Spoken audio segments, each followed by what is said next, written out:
shit out of everybody. Yeah, that was Holy Terror. Yeah, that was good times. Hey everyone, what's cracking? It's Nelson, Valence, and myself. Hey X-Rock. We're talking about damage control today. Hello, X-Rock.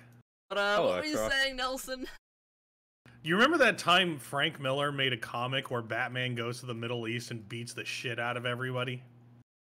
Yeah, I do. I actually remember the edit of that version actually restores it to the Batman, because it's, you know, the indie one. Yep, and eventually DC was like, we can't release this. We This is can't do awful. this. So he renamed the character to Holy Terror and made it a new superhero, and then DC released it, and it was one of the most panned comics of all time. I think Dark Horse released it. Dark Horse released this? Yeah. I mean, the funny Oh, thing is there's so already Israel- a Batman. There's already a Batman Elseworld called Holy Terror. Right. Yeah. I'm looking at a copy of it right here. Isn't that the one Oh, where it's- Legendary released it. That explains it. Legendary publishes garbage. Oh, Legendary. Isn't that one like that Elseworld where like the theocracy over America and like Batman's a priest or something? Yeah, it's a weird one. There's a lot of those like weird like Elseworlds back then that were just like, that makes no sense. They're like different from like What If's Marvel did, where they like kind of make sense. Again, what else? And there was also the whole like, what if Wolverine was a vampire? Anyways, looks like everyone, we're talking about damage control today. Superheroes need help. They call damage control. I guess, you know, there's updates. Hey, what do you guys read anything recently? Nelson, I know you've probably read nothing. How about you, Valence? Have you read anything good recently? I haven't read anything good recently. No, that's not true. I don't know. The good things I've been reading recently are not. I've been reading Little Tunny's stuff because I bought a collection of her comics. That has a padlock on it because it's the collection's called Snail Diaries, so it has like a little padlock on it, like you'd see on a diary. So that's fun. That's really cute. That is a fun little thing. Other than that, I've just been reading Dynamite's King Features reboot, and they're all really bad. Yeah, I don't, man, have I read anything recently? I read Damage Control. Yeah, there we go. You read this. That was a solid comic. See? Beauty of this comic club. We get you to read a good comic. So we get no, I'm seriously racking my brain No, trying no. to think if I finished anything else. Any media in finish general. Any media in general. Oh, I finished a bunch of stuff. I finished my rewatch of the Venture Brothers. I finished watching Millennium. Bishop Brothers is always I'm relevant to Comic Club. currently going through everything of the Lone Gunman. The X-Files spinoff? Yeah, Oh, okay. Hey, that's relevant to the first issue of this. yeah, that's pretty For a relevant. To that. reason.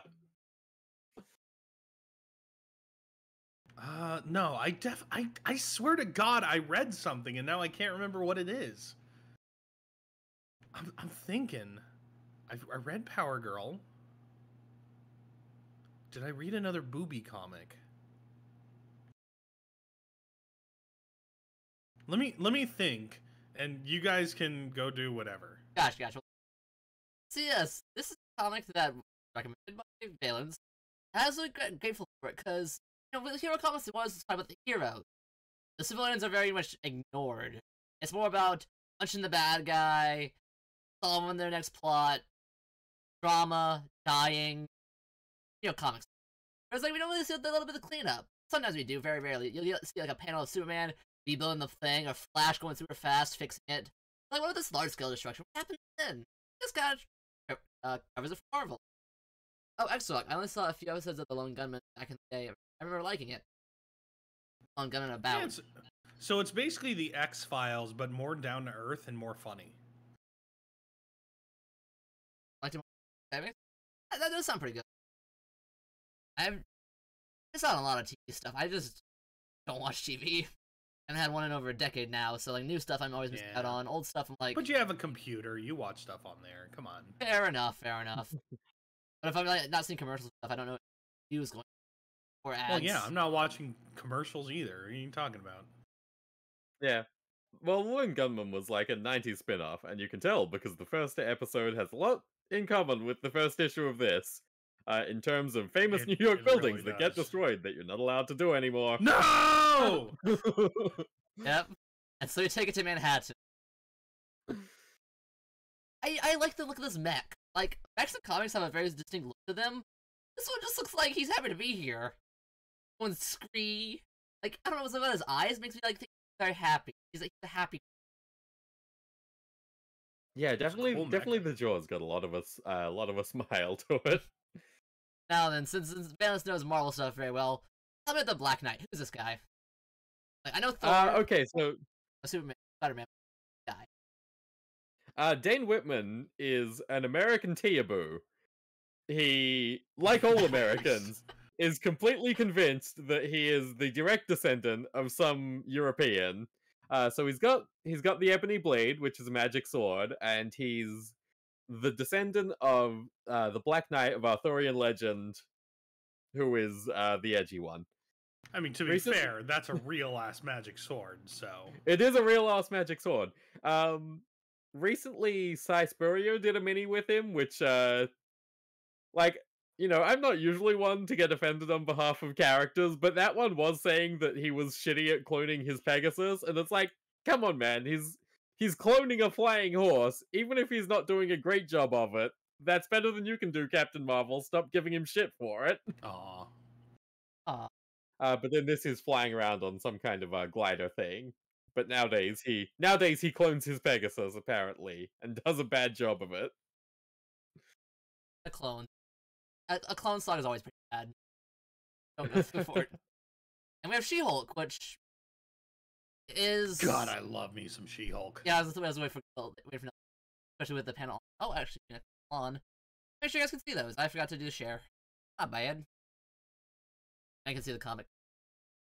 You can see She-Hulk right now. I can see She-Hulk whenever I want to. I got a folder dedicated to her. A whole folder. Well, technically, she's a big part of the comics and cartoons folder, which is a subfolder of the anime titties folder. Wait, so you put your comics and your cartoons, and I'm questioning your sorting now. Like, well, so there's two main folders. There's anime titties and real titties. Okay. And everything falls into one of those two categories. So. I don't think there's any exceptions. No, that makes sense. That's good. Yeah. Thank you. I was thinking like maybe like one of those like weird, the Marvel like photo comics with the over. That's like a drawing. Yeah, that's still comics. But yeah, no, she went to law school. I mean, it's not like a big part of her character. Remember that? She-Hulk's a lawyer. Yeah. Maybe one day they'll make a TV show out of that. Well, That doesn't sound very likely. I mean, this whole book is like, hey, why didn't you make a TV show out of this? Like, yeah, like you know, The Office, Brooklyn Nine-Nine, very popular shows. You could literally just do this. You don't have to make Agents of S.H.I.E.L.D. and, like, have a budget and try to worry about doing action. You can do a workplace comedy in the MCU. To be fair, and, like, flesh out there's a things. solid amount of action in this comic too. There Like, is, but I'm saying if you're adapting it to a TV show, you don't need to include all the action necessarily. I don't think Marvel people are ready to realize that they're jokes. So. I mean, I didn't even think Yeah, about this. that is- You're right. This would be an excellent TV show. DC did like a version of it, but I remember the that. TV show. Oh my god! It's the main character was Bruce Wayne's brother. What? Bruce Wayne's brother. Okay. In law or something like that. But he was like he was a Wayne. And I'm like, that's not right. No, Wayne, what the but heck? He runs a law. He runs an agency that handles these kinds of things. Sounds awesome. Why did it Let me fail? go find it. Hold on. I gotta see that. What the heck? Also, I love all the little like edit. Also, you find that I love all the little edit blocks. Like, this story takes place before these events because you know comic continuity exists. So we have to right around that. So it happened before this. I found it. Yeah. So this is Powerless. It's a TV series that aired on NBC from February 2nd to April 20th, 2017. It does ring a bell. Powerless takes place in the DC universe and follows the adventures of Emily Locke. Oh, wait, no. Director of Research and Development at Wayne Security, a subsidiary of Wayne Enterprises that specializes in products for ordinary humans. No, this isn't right. This is the wrong one. This is a different TV multiple series. of them? Yeah, they did multiple of these. They tried twice this is the one I was thinking of. Because the one I was thinking of was like in 2010, and it starred a male. Huh. Huh. And DC just never Oh, gets lucky with this stuff then. Listen. Here we go. New Powerless video introduces Bruce Wayne's cousin as the head of security. Okay, so it was the one that I was thinking of. Okay. And it's Bruce Wayne's cousin. I mean, Played by Alan Tudyk. What? Yeah, if you know who Alan Tudyk is, that's an interesting casting choice. I mean, there's the Kane family, so that's cousin forever. So I guess, but like a Wayne cousin? Yeah, he's a Wayne. His name is Vanderveer Van Wayne. I mean, you know, all those old money families are more far-reaching than you expect them to be. Hey, Mechanic Cat. Hey, Mechanic Cat. Hello, Mechanic Cat. Hey, Watch Me. Hello, what's my ring? VVVV. Fun game.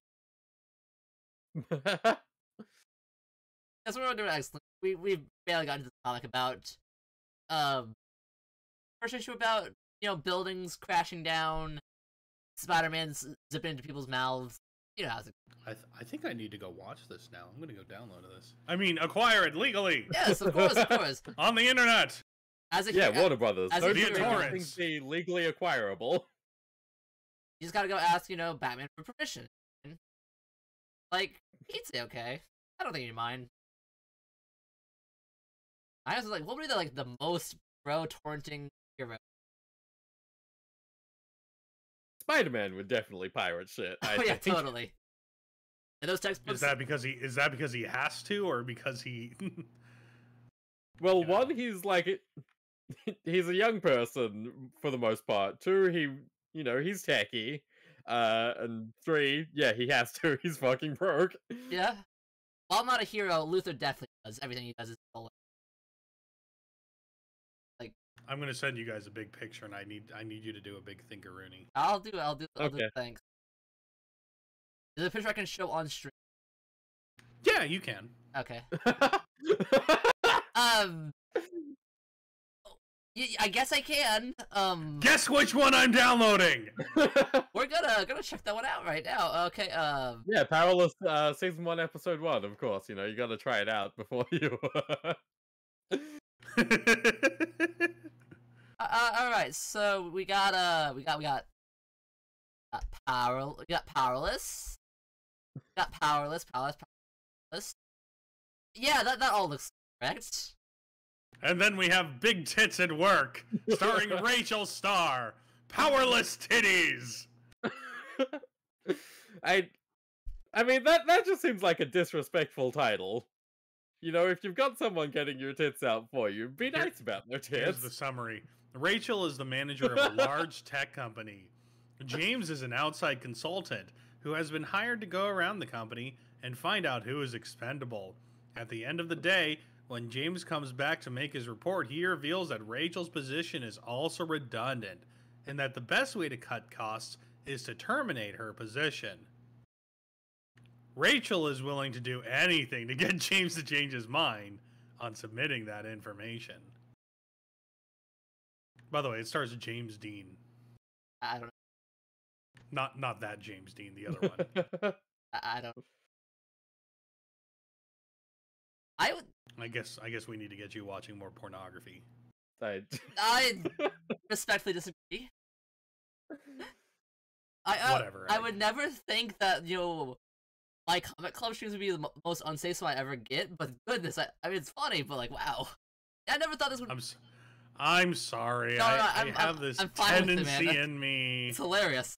I'm just saying, wow, I didn't ever thought to ever think yeah, I'd see that one searching for torrents. Goodness, it's funny. I mean, pretty common when searching for torrents. When I was legally acquiring Aqua Teen Hunger Force last month, there was also a lot of other things involving the word teen. Goodness! Oh yeah, yeah. Oh, no. That's a word that triggers a lot of results. That's terrible. Wow. Hey, damage control, am I right? Yeah. Oh, damage control. No, Whoa, hold on, guys. Wow, that sounds like a great idea for a comic. Yeah, no. Wait, didn't DC make a TV show that was kind of about this stuff? Yeah, let's go find it, guys. Gotta go find it online. I want to watch it now. I gotta go legally acquire it. Ask Warner. I'll come. Okay, let me go check Pirate Bay. Hold on. You guys aren't gonna believe this.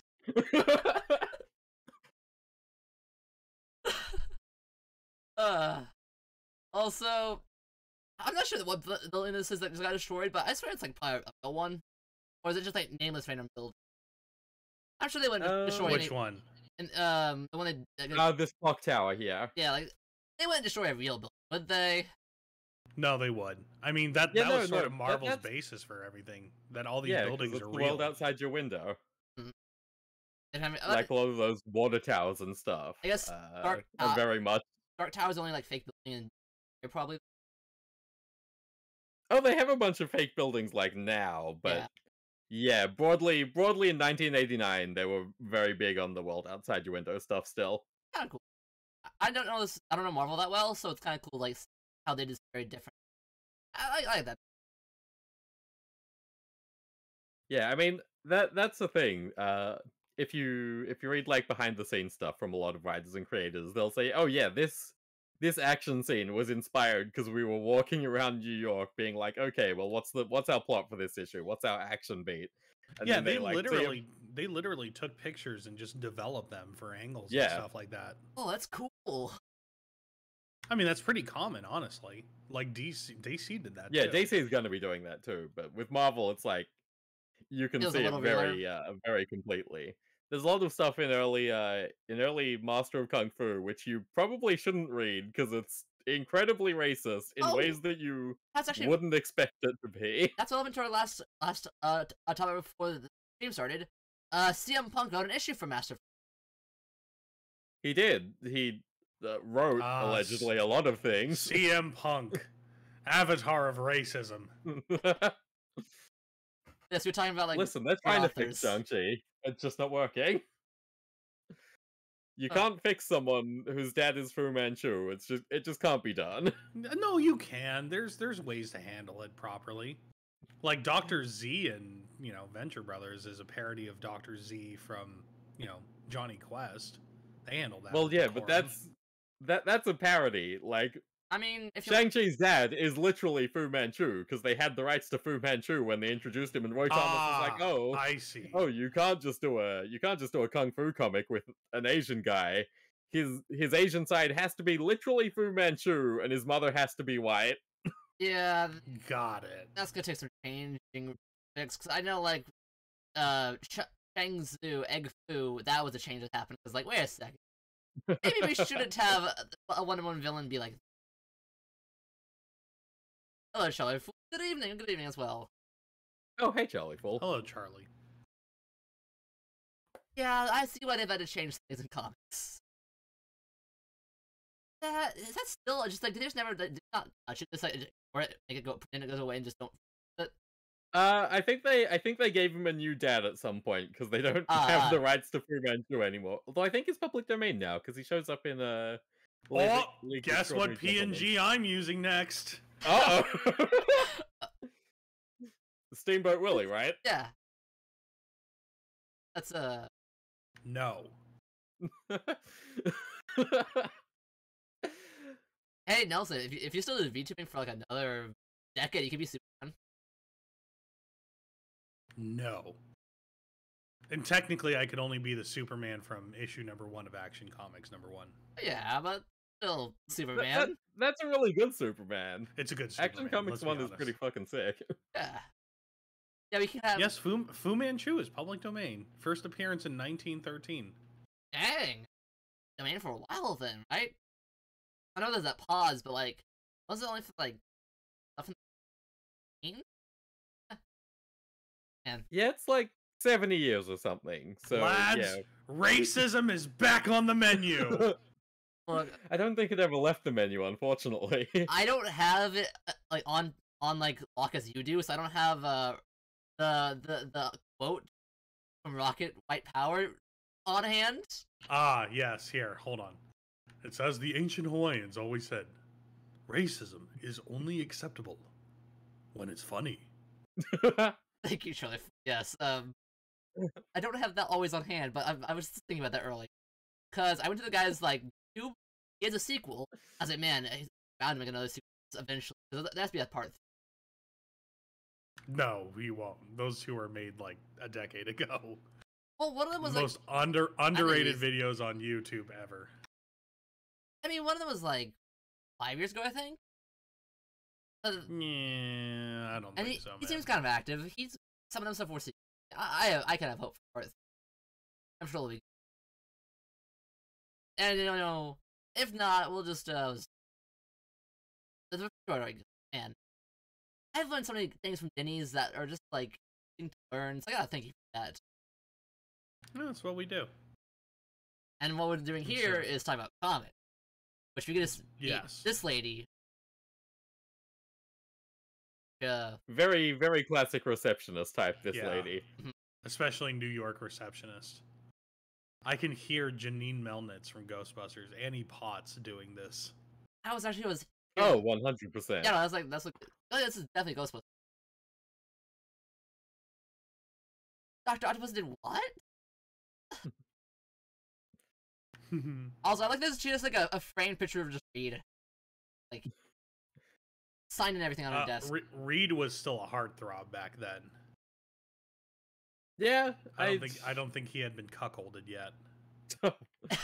Listen, that was from like issue 4. Whenever they brought back Namor, it was just immediate. Yeah, no, I think Name's already been on the phase. But Reed, I guess you can see it. So it's been like modern times, like just kind of like a dork. Yeah, modern Reed. Mm-hmm. Look, he can't. I'm sure someone will do it well eventually. Modern Reed, he can't cure cancer because he needs money from the corporation. He's a good guy. I mean, he's a hero. They're making that Final Fantasy, the Fantastic Four movie. Another one? They are. Yeah, it's like in pre-production right now. Yeah, they're doing the MCU one because they finally acquired Fox, which is a good thing, right? We love our IPs to be together. Oh yes, God, monopoly, yes. I love Disney having more money. Excellent. Didn't they suffer enough already? What, the Fantastic Four? Yes. No, never enough. The whole point of that comic is to make people suffer. I'm just thinking of the Norm bit, just like Fantastic Four. I'm like, yeah, they should do that. Just do that instead. I'll take that. McDonald one. You just make that whole a whole movie. Like, at least be less suffering than like the last. What's the last one? Like Fantastic. They had a 4 in it for some reason. The Fan-4-Stick. Thank you. With like the weird alternate dimension and like the Doom that sucked, like more than Dooms have sucked. It was actually a pretty clever interpretation of Doom, like all said and done. You know, yeah, no, there's the bones of a good movie in it. It's just those bones got desecrated like Poltergeist. That's the worst part, though. It's like if it is okay, a bad movie's bad, but a bad movie that could be good just feels worse. I think. Like there was hope there. They started off with a really bad director. Who was it? Let me go get that. Gotcha, because I'm very dumb about names and stuff. Josh Trank, that's right. Josh Trank is the same one who did such wonderful movies as Chronicle. That's it? Yeah, he did Chronicle. That's it. Okay. That's not a lot. And they were like, this is the guy we want to handle one of the biggest names in comics. Yeah, these guys, this guy will be fine for. It's not like we haven't tried this before. Yes. I mean, at least you can talk about like the older like superhero movies. Like some of them are good. Like early Spider-Man movies, yeah, you can watch those. But it's like, surely at least by then they had like that version. Like, okay, it's been long enough. We have to do something actually serious. Yeah. Oh no, man. I'm just surprised at how like media's grown. I was like talking about this earlier with somebody about like comic ages, like you have the golden age, silver age. We're in the movie age, which kind of sucks. Yep. Turns out letting all the normal people in was a bad idea. Yeah, we gotta bring back gatekeeping, really. Yes, we needed to gatekeep harder. We always did. Gatekeep comics harder. There we go. I mean, we tried. By the way, we tried it. We put them in one location. We got rid of the cool distribution. We own a diamond monopoly. And we tried to make them like hard to get to. It didn't work. Yeah. Well, no, that still works because no one buys comics. Yeah, nobody buys comics. They just pretend they like comics. Cud, you're right. It worked. So speaking of comics, I actually love that they have some random member of the Wrecking Crew in this comic, and he's just being a normal dude. Yeah. Like, yeah, I was doing my job, which is, being a supervillain. Oh yeah. And, yeah, the way he describes the situation, the local constable disapproved of my methods and attempted to dissuade me. I mean, that was... So I threw a wrecking ball at them. I honestly love the Wrecking Crew as like a group. I think it's weird that, Wrecker himself is an Asgardian. That's really fucking weird. But the whole Wrecking Crew is a pretty cool idea. Just a bunch of huge fucking dudes who fuck shit up. It's great. A little out of practice. My swing went a little far. He'll kill like 5 guys in that high rise. Wait, that's more than 5 guys. That's a big building. The windows are that. No, it's fine. All the buildings in comics are empty. Yeah. Is it possible to buy comics? I mean, What? Yeah, it's not. No, you can't buy them. They're not real. Yeah, that was a big thing in the 80s and the 90s as well, where a bunch of the classic villains were at that point just dudes. They were just hanging out. Like Mark Grunwald did a lot of stuff with that, with Scourge of the Underworld and such. Like there's villain bars where the villains just go and hang out and they talk shop and they say, "Oh yeah, I did a bank heist." Yeah, I think it's great. I love villains just acting like normal day-to-day dudes and doing what they can to survive. We should do Superior Foes of Spider-Man at some point. That's a pretty fucking good run for that kind of thing. Okay. I love some of that. I love some casualness in comics. Like, and Charlie, he does just carry Wrecking Ball around. That's it. Just, just carries it with him at all times. Throws it. His name is Wrecking Ball. His name's Thunderball. He's very specific about this. Call him Mistake, Nelson. Call him Elliot. Call him Elliot. Call him Elliot. Yeah, he's Elliot. He has a normal fucking name. And he's just some huge dude in green and yellow tights. Yeah, I love comic books. Yeah, Elliot, the guy that can just pick up a whole ball and just throw it at you. Well, to be fair, as part of the Wrecking Crew, he gets part of the Wrecker's power. So, I did a whole deep dive into the Wrecking Crew because I think they're great. I gotta hear more. Also, this guy, his daughter eventually joins the Wrecking Crew. And lads, yes, I know what you're thinking. What you think? What are you thinking? Tall muscle girl. Yes. Hell yeah. Oh yes. That sounds good. Is. That's good. Also, I just like that they have a Lost and Found. Just that works. Hey, he's a cool villain. He's like, yeah, good luck on your first day, buddy. He's nice. No, I think the whole idea of this company is great. Just a company that helps facilitate superheroes and villains doing things. We'll build you. It reminds me of the Carpenter from like DC, but better. Like bigger. And yeah, we'll fix your stuff. It's fine. Just pay us money.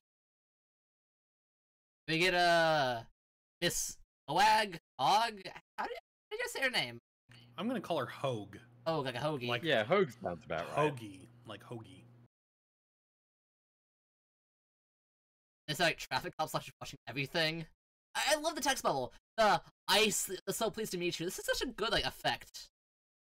Just icy at him because yeah, you got her job that she wanted.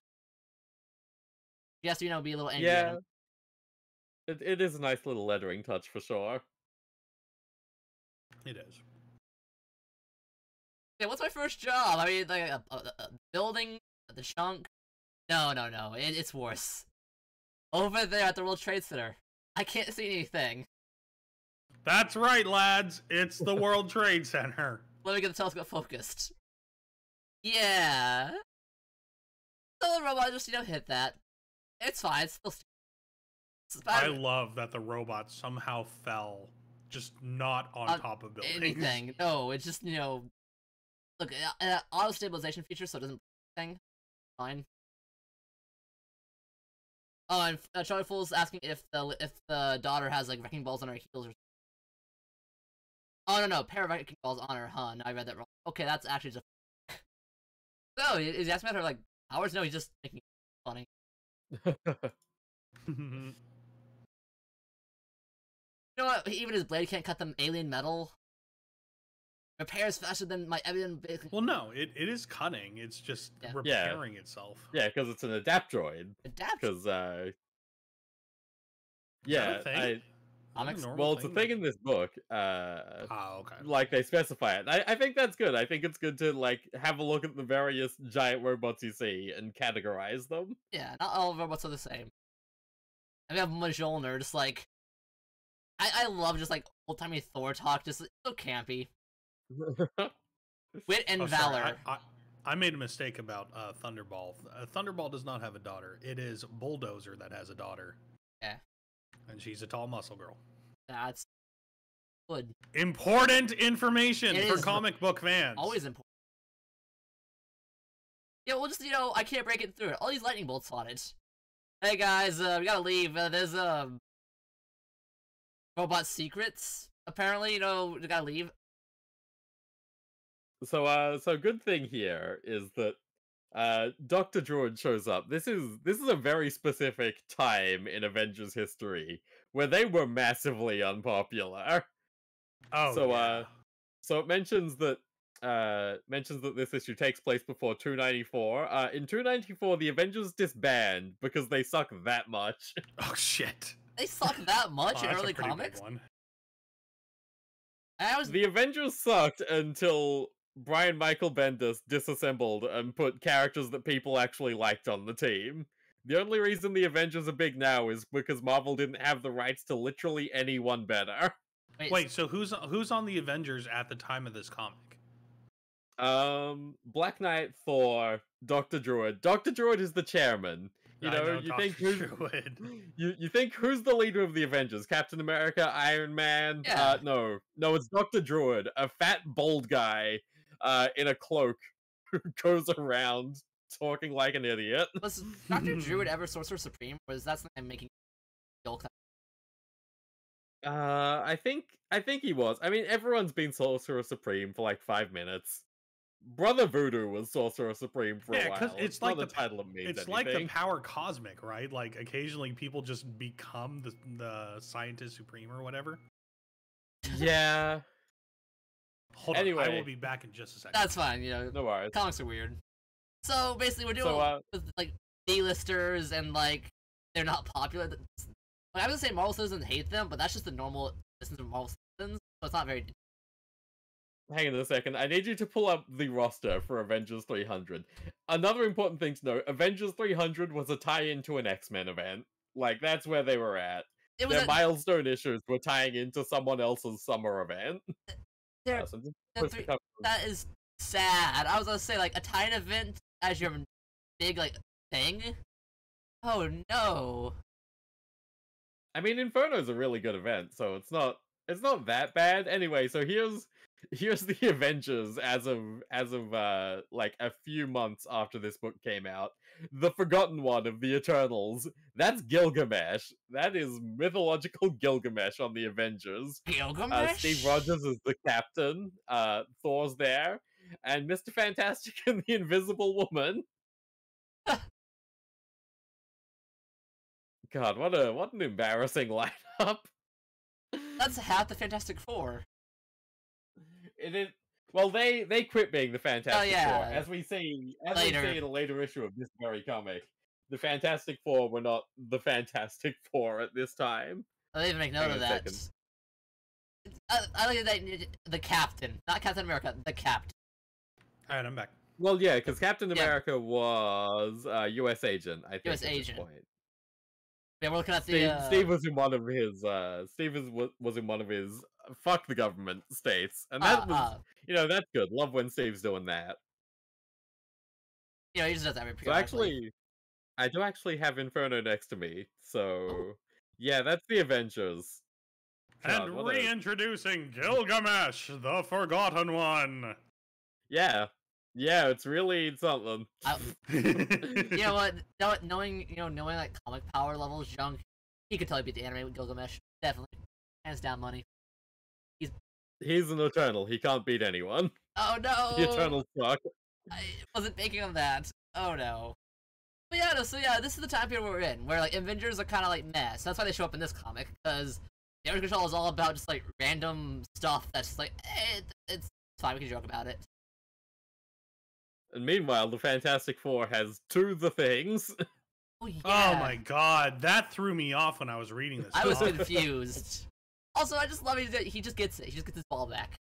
Easy. Yeah, they did the work. Yeah. Wait, so can you when we get to that, can you explain the two things, please? I can do my best. I haven't actually read that much of that era of the Fantastic Four because it is bad. There's... Funny. I mean, there's a few wing scooter thing. Yeah, lots of people in the 80s had wing scooters. Hawkeye has one as well. His fabulous sky cycle. Look, we gotta have these people that can't fly. We gotta give them technology. Like, flying bricks are important. If they're not a flying brick, well, at least they can fly, maybe. I mean, gliders have been around. Gliders are just like a common technology in Marvel. If all of those goblins can get their hands on a glider, I think they just... I think they sold them with the same rate as like electric scooters. I didn't notice how nice of a rack the secretary has. Excellent. Yeah, rack. I was going to ask you about it. Just get your opinions. I guess I skipped over that panel because now I'm pogging IRL. We get the Nelson opinion on it. It's not like we can go flying around and thought. I am a strong foil to you two nerds. Okay, you need me here. We do. We do need you. Yes, we need that crowd. That too. Yes, but you are a valued pillar of the comic club. That would not be the same without you. You add a lot of good energy to this that we desperately. Thank you. Let's talk more about breasts. Yeah, where's She-Hulk? I think she shows up at least one more time in this issue. She shows up one more time. One more time. Also, I just like we get Stiltman legs on this guy. Well, yeah. I mean, I love this guy. He's like a super scientist, and they're like, you know what? You want a regular ass paycheck, dude? You want a job? Here, just come work here, man. You want to not go evil and be like the Genester and yeah. His name's Gene already. Like, you don't have genetic manipulation in that villain name. He seems really down to earth and like he really likes his job. Yeah. I like Gene. Cream-filled Twinkie model. I like to. Yeah, I'll tell you about the model of space time, but like with a Twinkie. Understand it. Also, no, Valence. Is anything in this like a Ghostbusters reference? That's also good. I'll just say like, do you reckon it has any damaged robots in this that are like important? Or this is a miscellaneous pile? I think this is just a miscellaneous pile. I think they probably just said to the artist, "Hey, draw a bunch of damaged robots," because I think that's like one of the big things about damage control is it implies that this shit's just happening constantly. And here is your pile of like. Actually, I think that golden one is I think that's a controller robot. That looks like a few of the things that he's had around. But yeah, this is just like general tech pile for the most part. Oh, and the next part is my favorite part of this issue. Yeah, look what I found, boss! Don't touch it! Nah, don't bother. Something's happening! Spinning around! My muscles are growing! I'm full of power! My destiny lies elsewhere! It's honestly fucking funny. The dude just hulks out and decides to be a superhero. Great. We lose more employees this way. Oh, Ira, welcome. Hey! Oh, hello, welcome in. Welcome, Ira. This is Comic Club. Glad to be having you here. I am joined with, I'm joined with Nelson and Valence and myself, Egg. Meh. Bah. Ocarina of Time. Oh, nice. OT is pretty cool. I know they're not comics, but I think like Nintendo's done like manga of. That's close enough to comics. I think Valiant did some. I know Valiant did Mario comics. They might have done some Legend of Zelda one. Yeah, I vaguely remember Hey, something along those lines. Yes. Ava, how was your stream? Oh, they did. They absolutely did. Awesome. Pull panel up. And lest we forget the CDI Legend of Zelda games, which are comics and cartoons. All right, here's the cover. Gotcha. Damn, that guy looks like a dork. Yeah, I mean, this was back in Dorky Link days, which very official Nintendo good license stuff. product. Wait, this was published by Valiant Comics. Aren't they Yeah. the production company that makes Prince Valiant? No, they're not. They're the guys that make Exo Manowar. Oh my god, they make Exo Manowar. Holy shit. Yeah, thank you. That's alright. I'm actually a big Valiant fan. That was the first superhero universe I got into because there was a humble bundle of like every single book they did for the first like 3 years of their reboot. And I was like, oh, okay, sure. I'll buy that for $5 and read it all. Sick. Nice. Yes, So, Raiders. do you want us to introduce ourselves? Sure, go ahead. Yeah. You guys should go first. Yeah. Egg, introduce yourself. This Oh. is your stream. I just realized hello everyone, I am Egg Channel, and I'm a comic reading egg that is apparently an Omega threat to some. But right now, I'm just enjoying this comic. I am a bit of a nerd, apparently, and I love to share it with people. Valence, go. Also, Hello. let me add the title, I realized I didn't have you there. That's alright.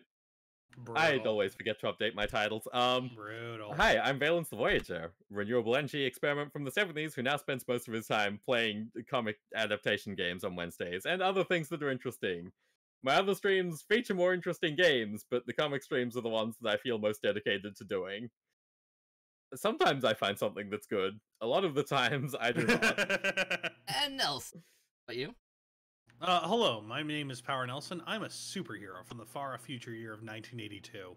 I have come back in time to save this planet. Nice. But having done that, I normally just hang out and read comics and, play video games and stuff. Yes, today we're going over a comic called Damage Control. It's basically what happens in like a hero universe. Like, what do they do after a hero like saves the day? They destroyed everything, and the buildings are destroyed. But like the day's saved, they can leave.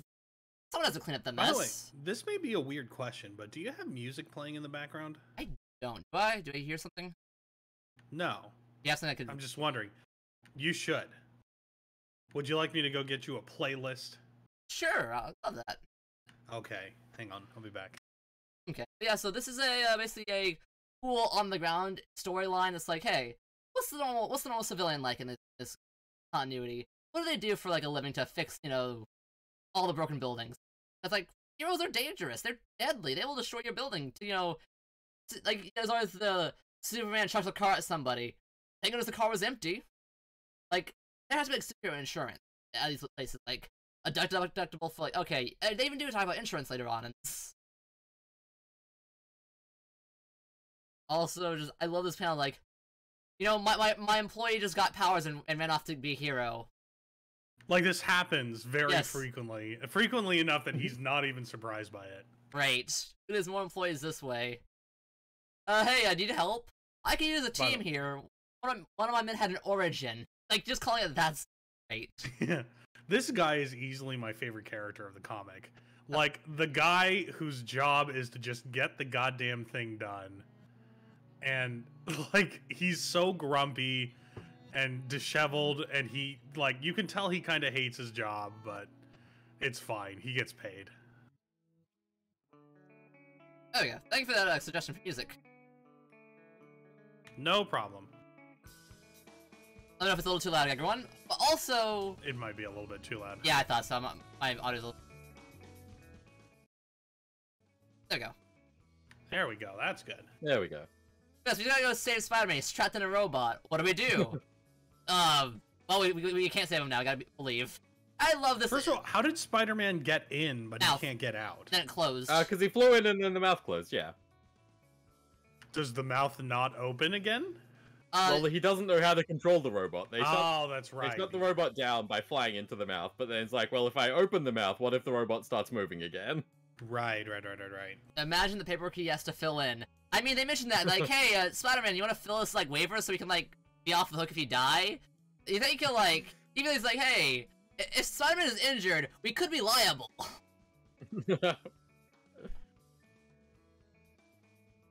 How can I get him to sign a waiver before we get him out? Besides, I don't think he's gonna, like, tell his secret identity to us. I love this, like, this character as well. Like, he's always just, like, about, like, the rule. They're like, we gotta just by the book. Gotta follow it. Wasn't part of Civil War the whole thing that we can't hold people accountable if we don't know who they are? Yeah, that was the basis of Civil War. Yeah, because the New Warriors blew up an elementary school. I guess we got our answer. Iron Man was right. So, like, just like Cyclops. I mean, you can tell Iron Man was right, because they then had to say, oh yeah, and also him and Mr. Fantastic are putting people in an extra-dimensional prison. And that's why they're wrong, actually. It's not because they're wrong in any way. Yeah. Look, Stark was right, Cyclops was right, they're just all right. You gotta follow them. And then, you know, this robot, get it off the Twin Towers. Hang on a second, go back up, because I really love that panel of the robot just, like, walking off. I love the way they do sunsets. Oh my god, this is such a good panel. Like, I would unironically buy this as a poster. That'd be a good print. Yeah. The original page of this would, like, incredible stuff. It's beautiful. And you can tell it's, like, a traced over skyline, right? It doesn't matter. There's a fucking giant robot there. It's so cool. Yeah. And I really like the way, because I've got like a modern printing of this in trade paperback form, so the sky is just like a solid yellow, which is a good effect. But on the old one, where you can like see the pulp, you can see where the ink isn't, you know, fully printed properly. It's cool. It's really it really just adds to the effect. Also, just love this like, little like, hey, you know, the bullpen bulletin, just a little side thing. Which is kind of nice. Kind of cool to talk about like the people who are in comics. But that's not the comic itself. This was part of the Stan Lee marketing mantra to humanize the people that he was working with, wasn't it?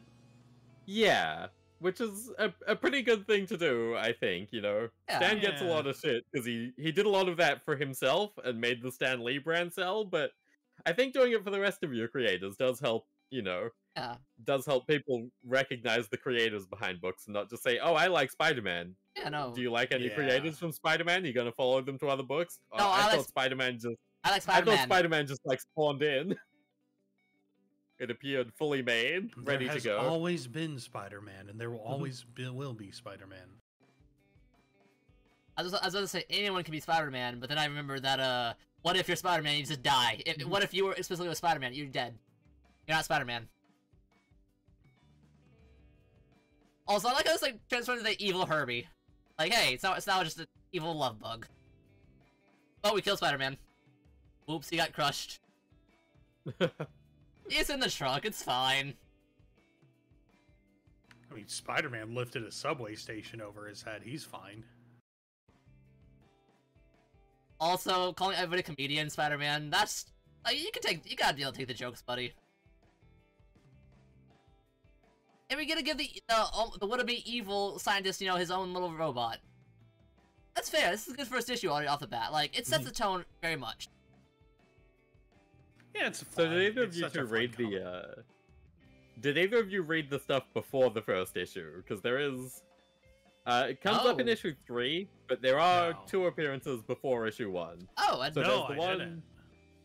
in the Marvel Age Annual, they have a guy selling... going up to the Hulk and saying, hey, do you want to be our spokesperson? Because it's like, hey, if we can clean up a Hulk situation, that's pretty good, you know? Yeah, Hulk makes a lot of messes. Also, just... then in Marvel Comics Presents, they've got the bar that Daredevil's always destroying, Josie's joint. And she's like, oh, well, you know, I haven't been destroyed in weeks. Do I still need this insurance? And then Daredevil shows up and, you know, leaves a light grenade in her building. Knocks the whole thing down, then Damage Control shows up, rebuilds the whole thing in seconds, and then that's where the main character from this is from. That's where the accounts executive guy shows up, because he's trying to be a freewheeling contractor and say, hey, Ah. instead of fixing this, what if we set your joint up so it can just survive a superhero situation? But then damage control shows why they're the boss in this particular field, and then hires him because it's like, hey, well, you know, you've got a good head on your shoulders, you've got a good idea, but you're not achieving anything working on your own. Come work for us instead. Also, yeah, Charlie Fool's talking about how these last panels are just all like black, blue, gray, and yellow, and they really sell the nighttime, as he says. Like, and then there's the Twin Towers being damaged. Uh-oh. Oh no! What the heck? It's close enough to fix. Man, I hope no planes run into those things. Look, Marvel will have their comic series about that later. We'll have Doom crying a tear. It's okay. Also, a Lone Gunman episode about it. Use a lot of super glue. It's S super in the name. It has to be good. Just don't have it like kryptonite glue. Then we'll break it. And we got a cool little like about them. Also, what legal status? Like that had to be mentioned. Like, yes, he is a citizen without a criminal record. Well, no, that's just a thing from no. From the way they did the Marvel Handbook stuff. Yeah. But his thing in this context is a bit like, yeah, group affiliation, YMCA, historical book club. Based. Yeah, book club is cool. Strength level. Normal human strength of a man of his physical age, height, and build. Like, I just love seeing doing like hero covers, like stats, but for just regular people. Like, that makes sense. I really wish they put like their bench and their mile times on there. Like, yeah, this guy benches 185. Yeah. He's pretty strong. Yeah, pretty strong. You know, for like a dude. Yeah. Yeah, he stays fit. Yeah. No, normal strength level. Historical Book Society would just be, talking about old books. Chaos reduction. What foreman is not named Lenny? Lenny. It's so classic. It's classic. V4 bowling team. He's a bowler. Of course he is. What's his average? Probably. Yeah, that should be in his abilities section, really. Yeah, his bowling average should be in his abilities. Unless it's really low. And, you know, he's just on a bowling team for the social aspect. Yeah, I mean, well, it says V4, so he has to at least 4 strikes a game, at least. That's not a lot. All right, lads, tell me your highest bowling score ever. Go. 97. God, it's been a minute since I bowled. I feel like it's been triple digits, but yeah. My highest is a 170. Dang. Oh, 122. Headless says 122. 120 with extra. Dang, guys, I must be bad at bowling. I don't get to cheat with them. I can't use my powers like guidance. Well, if I could use my powers, that'd be cheating, so I wouldn't, because I'm a good egg. But like, all strikes every time. Why don't we just use you as a bowling ball? I'm a little too oblong and like egg-shaped. No, that's why you have powers. You just make yourself bowling ball-esque. I'll just add some psychic shielding. Yeah, be like, yeah, it's fine. Invisible. Be like Sue Storm. You know, just make a ball. That's fine. Not sure you've done a full game of bowling.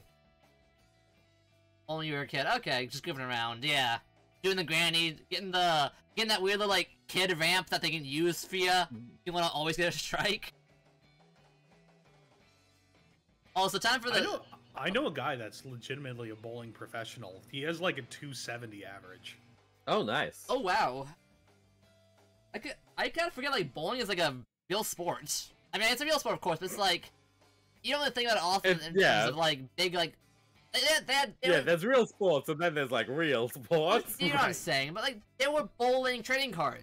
You know, like baseball trading cards. Bowling had them. If you're not on ESPN 1, you're really not a real sport, right? Yeah. Does it count there on there ever, or does it like currently on there? Cause like when like the X... on there ever. Okay, so like the X Games are real then. Yeah. Yeah. X Games are real. Yeah. Skateboarding is real. Yeah, bowling should be on. Bowling trading cards should be round. Oh, and a ball powder on the backside. Actually, hydrate. Oh, hydrate. Okay, Charlie Fool, that sounds like an awesome idea. Just round cars with the bowling ball design that they use. This is a parody of another comic cover, isn't it? I swear. I mean, I've seen this exact thing without a dude on the cover holding up a bill. Yeah. There's lots of covers that are just Doom's face in various Honestly, various ways. Doom's face is just a pretty good cover always, because like the metal mask is just intimidating. When Doom defaults, oh no. It's very funny. There's an excellent Tales to Astonish. No, Strange Tales. There's an excellent Strange Tales where, like, clearly at some point they were gonna have Doom in the issue, but then they removed that story, but he's still on the cover, and so there's just a little note: Doom's not actually in this issue. We just like his face. Sorry if you bought this for Doom.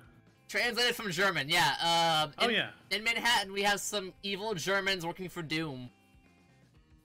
Latvarians, thank you. Latvarians, well, and it gets even worse because eventually they're from the Baltic. So Germans in the Baltic are Latvarian. I mean, I guess Prussia would be the closest to that, but that doesn't like geographically make sense at all. Also, I like how there's like had a gun, an energy cannon. Like we're just in down, you know, West Side. Just, you know, a simple cannon test.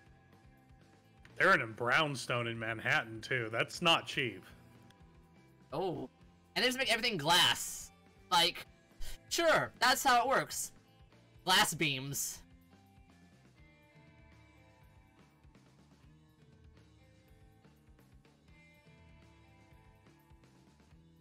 But also, like, you know, Dr. Doom's account. You know, we got, that's special. He has an account here. It could be a magic energy cannon. You know what? Magic energy cannons? That makes sense now. I can believe it now. Also, I like how we just get a dead dinosaur. Soho. I can't believe Devil Dinosaur is dead. Devil Dinosaur's bright red, so Devil Dinosaur's fine. Well, yeah, this is a rotting Devil Dinosaur. Yeah. This is a standard kaiju. It's fine. Devil Dinosaur. Clean up the giant lizard, would you? There's a dead dinosaur in the Hudson.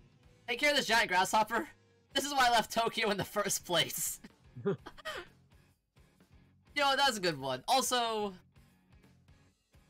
he's like, you know what, do we have to fix this? Like, it looks better this way. Just, you know, leave it alone. Also, this is just a good panel. Everything's good here. Like, oh yeah, the whole, like, heroes tie people up in, like, the street posts. How do you get out of that?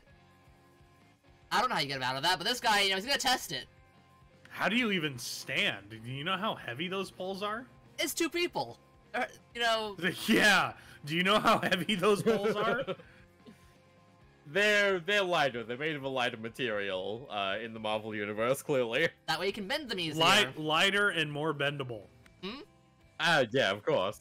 They're made of aluminium. Yeah. You mean aluminum? Yeah. Sure. Aluminum. As the original name was aluminum, and you know, makes sense. For first name, go with the Discovery. Oh, also, the bird is still on it, as Charlie Fool said. I didn't notice that.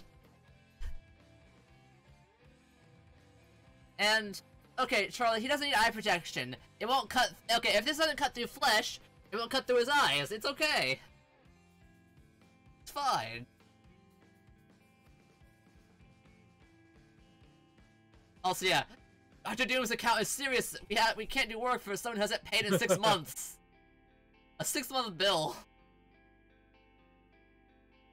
He's like, you know, we don't have a debt collection compartment. I'll do it myself.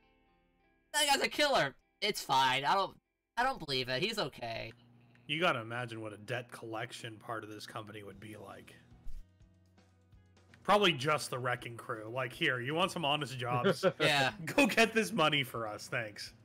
I mean, yeah, there's enough mercenary villains in Marvel that will just be like, There's okay, a ton you're of paying mercenary me. villains. I mean, Taskmaster was working for the Avengers Initiative, which was a really good way to use him, I think. Also, here's where I get to the geographic what? Victor Von Doom, monarch of the Baltic nation of Latveria.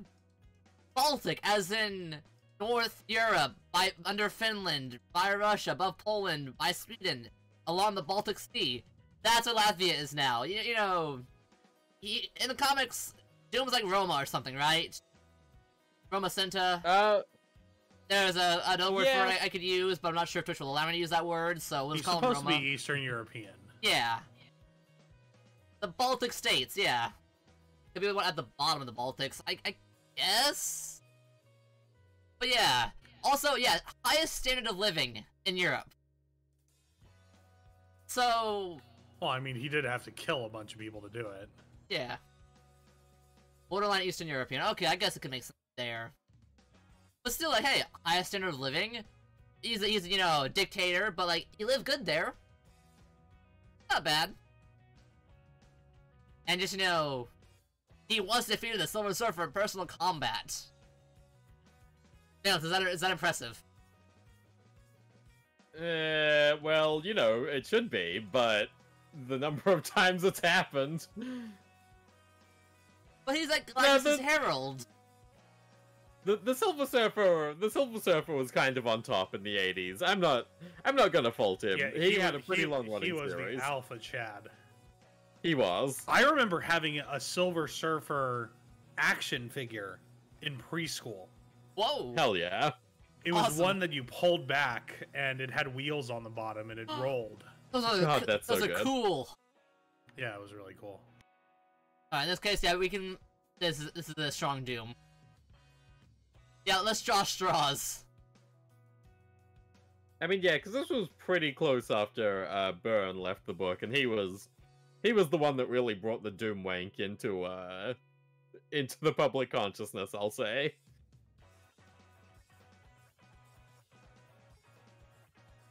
Uh-oh. You know what, I drew the short straw. Wait, I'll give it to the intern. That's what interns are for, right? Death-defying missions where they might not come back? It's fine. Also, I like that the Latvian embassy. Wait. Why would the embassy be in New York? It wouldn't be a consulate? No, that's how embassies work. Countries have embassies in, like, major cities of other countries. Yeah, that's a consulate. Embassies, like, American-wise, like, all the embassies are in, like, DC. There's consulates, for sure, but, like, embassy and consulate are different to a degree, right? I don't know, Nelson, what's your hot take on these? I just feel like this is just, like, weird, but anyways, it's different. No, I feel like there's embassies in New York because there's the UN there. Yeah, there's embassies in New York. All the embassies and consulates are different things, right? I mean, they're similar to a degree, but like, whatever. It's so here's the way I think about it. An embassy is essentially foreign land on our soil, and a consulate is just a representative of that location. I think that's the difference. I don't know. Well, this is Marvel, anyways. Marvel. Okay, fine. You don't have to listen to me. Whatever. No. I'm saying this is Marvel. Let me just never tell you guys about anything ever again. Okay, Egg. All right, whatever. I'm saying it's Marvel. New York's the capital, anyways. No, why don't you just ask Valence if he knows geopolitics? Let's go. Come on, Valence. I don't. That's why. What's the difference between an embassy and a consulate? Oh well. I mean, anyways. You know, the embassies you can stash your hackers in for a while. Yes, you can. Consulates, I don't think you'd get away with it, which is probably comes down to the being foreign soil or not sort of situation. So what do you know? Nelson was right all along. Let's all clap for Nelson. Can I ban Charlie Fool? No, that's a warning. Come on, Egg, give us swords. Come on. I've already given like Headless a sword. You know, I trust Headless's judgment. He doesn't steer me wrong. Headless, listen to us. We're superheroes. You gotta listen. You gotta cut Charlie Pool's fingers off. I'm sorry. But anyways, I just love it. Like, you know, he's gonna kill you. He's gonna kill you, and I love this, like, me as the morgue. You're supers. I'm speed graph. Oh, I thought it was Sneed graphos. I was like, wait, what? No, speed graph. Okay. Also, wait, does that taxi have a television screen in the back of it? I've never been in a taxi, so is that actually a thing? No, this is a limo that they're in. I think. Limo. 'Cause, Yeah, like, this is a limo. I mean, look at this man's hat. This isn't a New York cab driver. That's a limo this driver. Is a, I this thought is a limo. that's a. Yeah, I don't know. I thought. Also, modern day New York taxis do have TVs in them. Ooh. Do they just show ads all the time? Oh yeah, they show ads the whole time. Wow, God, I'm so optimistic about the state of the world, and it keeps meeting my high expectations. Anyway, let's have a look at the horrible late 80s The Thing design. Oh, I was trying to. Oh boy, here we go. I was trying to avoid this. Look at the spikes on his knees. This sucks. What happened to hate him? the 80s. He got exposed to more cosmic radiation, so he got thingier, I think. Thingier. God, thingier. But why the knee spikes? Because look how pointy he is now. Isn't that cool? What's the point of this? Well, the point was that they were trying to they were trying to lean more into the monster thing, because in this time period he was much more he was more actively upset about the monster thing. So they're like, okay, well, we'll push that further. Also, is there like a random kaiju on the background monitor? Well, they gotta it is keep up damage with the news. control. Yeah, it makes Yeah. sense. He's been scragglier at least once before too. Okay. He just bursts into breaks all the crap around him. Why does he pay these bills? Like, what's with this money stuff? God, the way they made him have a faceplate outside of where his face is Why is his face so big? also terrible. Why is his face like a dinosaur? You wouldn't think it would be possible in a comic book to fuck up with The Thing design, but they really managed it. They did. Also, your bill's so high because your insurance refused your claim. See, they only covered the original Fantastic Four, but not your new team. No. New team doesn't count. They're not actually the Fantastic Four. But, I'll call their lawyers. We'll see what happens. Could you just growl for me? Yeah, guys, if you don't do it, he's gonna go to your business and kill you, so give him his money. Legally, of course. I mean, it's not even kill them, it's just, we'll send him over, and whatever happens, happens. May it be clobbering time? Check your watch. It's up to you. Also, I just love how you go to Lad Fair and Embassy and everyone just started looks like peasant. I think that's a New York peasant. Which one is? That old lady out the front there. Yes, that woman is definitely called Babushka by people that are not her family. Mm. Yeah. Oh wait, Babushka is toilet. What's the name? What's the word I'm thinking? Nana. She's called Nana by people that aren't her family. Yeah, we're not paying for your bill. Get out of here. Nope, I am Doom. Way cool. Sorry, I love the way he just takes up the page. You've got these 3 panels. You've got half the page of 2 to 4 characters per thing, and then the other half of the page is just it's Doom. You're on Doom's turf. You're listening to Doom now. Yep. Doom moves comics. He does. Doom moves comics. It's great how the intern just has his crappy t-shirt and jeans. He's just really not well. He's like, I'll just go as is. It's fine. I'm just intern. I just get coffee. It's okay.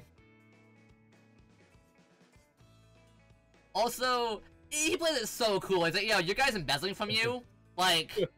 He's stealing your money. So, deal with that, buddy. They don't even mention how he knows that. He just says it. He just assumes. Well, I think he knows that's Doom tends to pay his bills unless you're Luke Cage. Oh. Well, Luke Cage taught him a lesson about paying his bills. And that's why he's always on time with them. Also, look, he doesn't kill him. You are fired. He has to look good in front of the guests. I love it. He's like, oh, these are actually guests that know me and don't know me. If I kill this guy in front of him, I'll look bad. I gotta look good. Doom is lawful evil incarnate. Well, wait until you see a panel that's 2 pages from now. Yep. Yeah. I believe it's the time you and I settled accounts. Also, more spiky thing. Okay, so wait, no, we'll wait till the page when. Yeah. Right, look at here. Oh, yo, some guy's being done by himself. Gotta save him. Just breaks the wall, shoots a flare gun. Well, the Fantastic Four have had flare guns since the start. That's just their thing for some reason. It is just their thing for some reason, but just like shoot it off out of just break a. You could have opened the window for that. No, you just break it all down. And here we get to He could have, but he is the thing. He is the thing. Also, now we get to meet more of the Fantastic Four. Oh boy, here comes these doofuses. Yep. Yeah, so we've got Crystal of the Inhumans, Johnny Storm, that's a standard. Then She-Thing. Oh, let's go. Also called Miss Marvel in this comic for whatever reason. Yeah, I think she was using the name at the time. It was weird. So yeah, Reed and Sue quit the Fantastic Four to raise Franklin properly. But they kept the logo but then on their chest. Well, yeah, no. Well, they were just wearing whatever costumes they had left over, because the Inferno lineup of the Avengers was just like, okay, who do we have around? Reed and Sue. They're just hanging out. Yeah. So yeah, they had to fill out the Avengers the Fantastic Four roster with other doofuses. So the Inhumans, pretty related to the Fantastic Four. Miss Marvel, the female thing, I don't fucking know why she's there. I've been meaning to read this era of the Fantastic Four, but look at these designs. It's not a priority. It'll probably be so hard. It just looks so bad. Valence. The elemental powers of Crystal, though. Think about those powers that are elemental.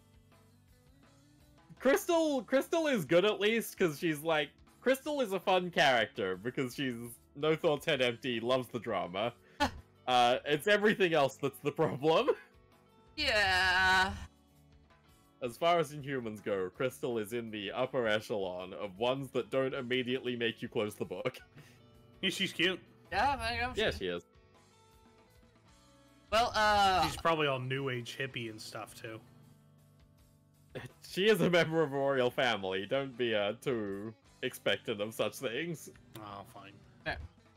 Also, we have Doom doing the fingers together. My sincere apologies. Like, any apology from Doom is like incredible. Like, you can write that on your gravestone. Doom apologized to me sincerely, and like, yeah. I mean, Doom does like to play the leader role. He does like to try and do the leader stuff properly. He attempts to lead by example, but right also here. Sometimes he has death rays made in Lower Manhattan. Yeah. Probably to fuck with Reed Richards for whatever reason. Always. I mean, Reed Richards isn't even doing anything at this point. He's literally just out in Connecticut raising his son. Well, yeah, but he wants to fuck with him anyway. That is true. Can I see some ID? Quiet, Bart! It's policy! Don't reprimand the boy, he's right. Always to the letter. That's hilarious. Do you have any photo ID?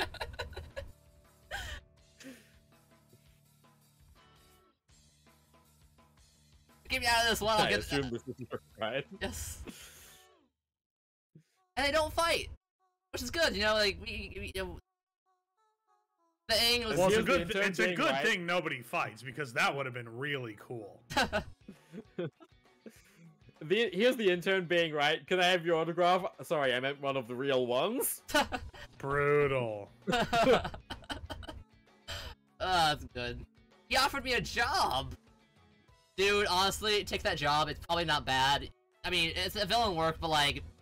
You had to work for a villain. I think it would like be one of the better ones to work with. Would you work for a guy who would just kill you if he wasn't happy with you? Just don't make him mad. There you go. Yeah, okay. Like, who would be... Okay, so, it's Marvel. What villain would you want to work for, Nelson, if you had to be an evil henchman? None? I don't know, like, if... Who has the least chance of dying? Yeah.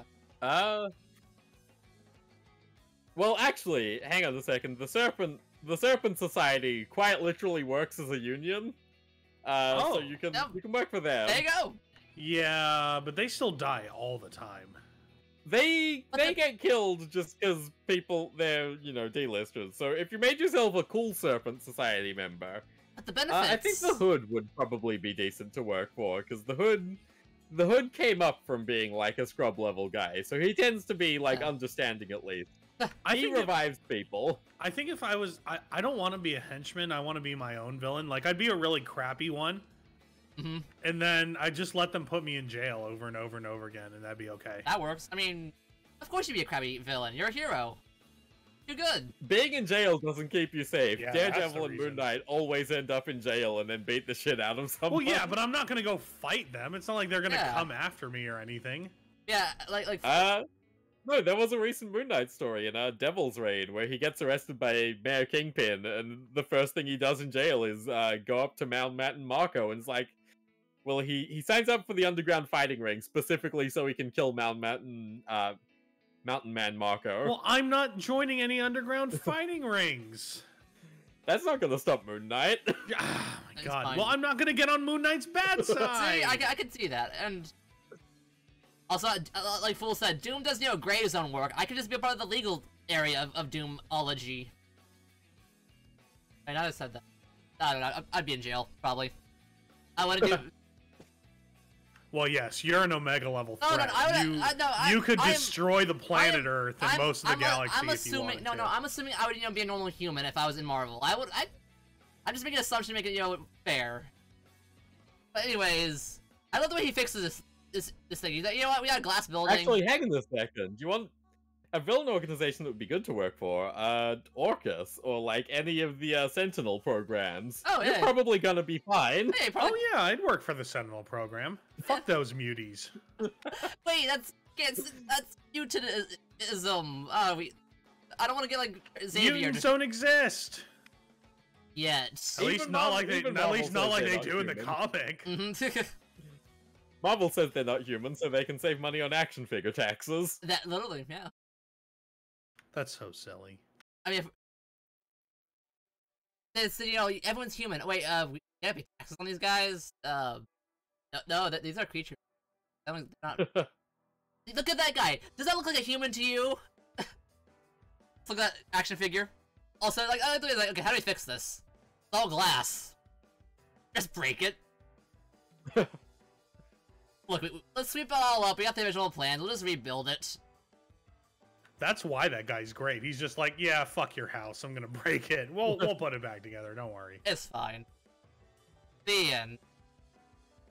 And now we got the next group of people.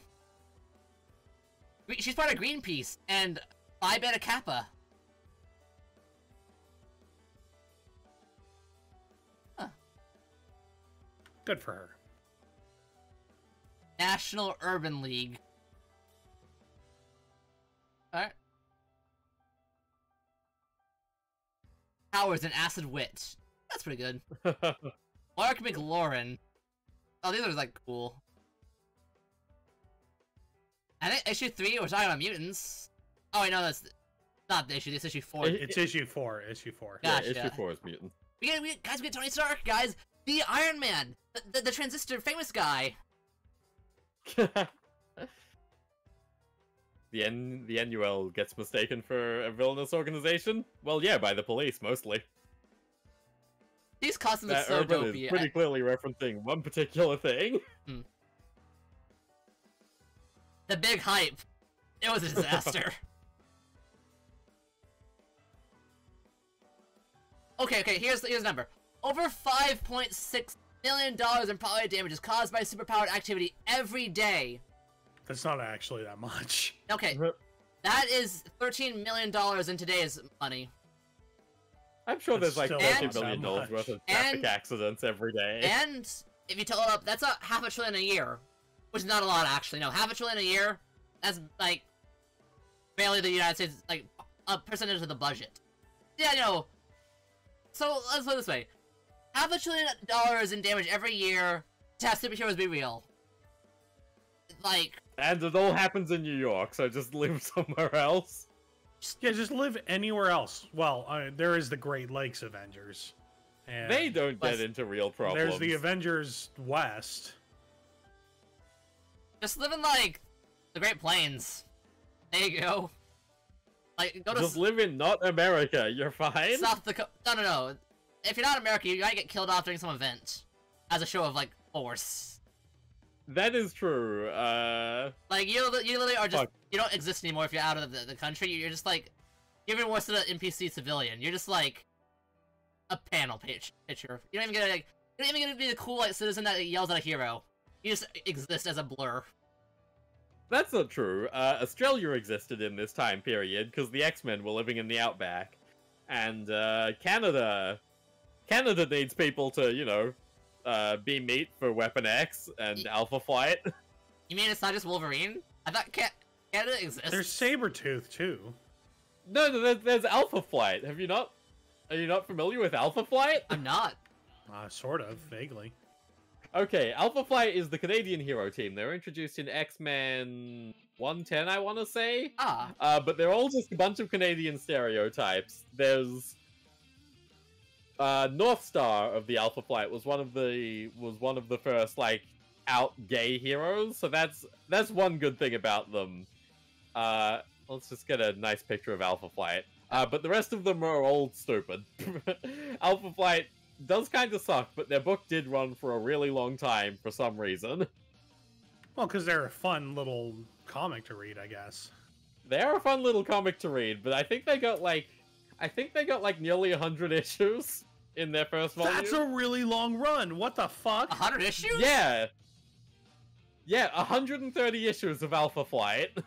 How? I don't understand. Sponsored by the Canadian government. Oh, never mind.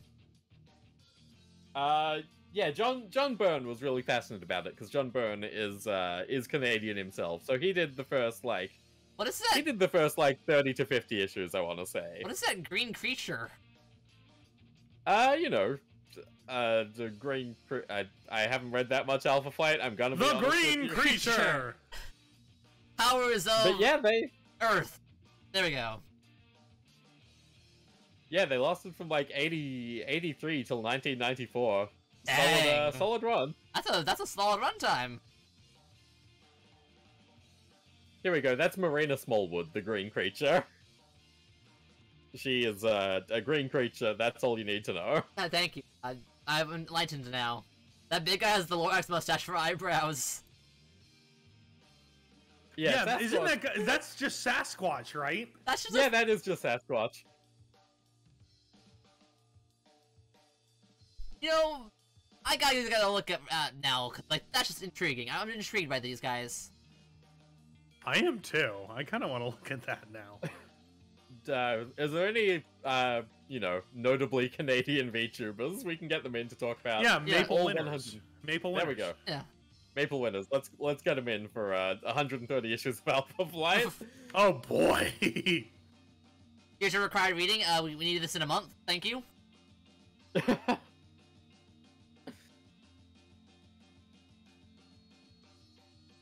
Oh, they did try to get Hulk as a spokesman. Oh yeah, as you were talking about Marvel Annual. Yeah. So this is the guy. He ends up shoved through a roulette wheel because Hulk was still in his Las Vegas bouncer era. He was a Las Vegas bouncer?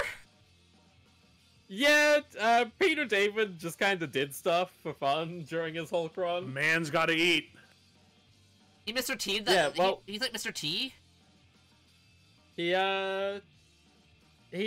during Peter David's run, the Hulk developed a lot of extra personalities. Like a lot of the Immortal Hulk stuff is based on things Peter David did. So Joe Fixit, Smart Grey Hulk, all that sort of thing. That's all Peter David.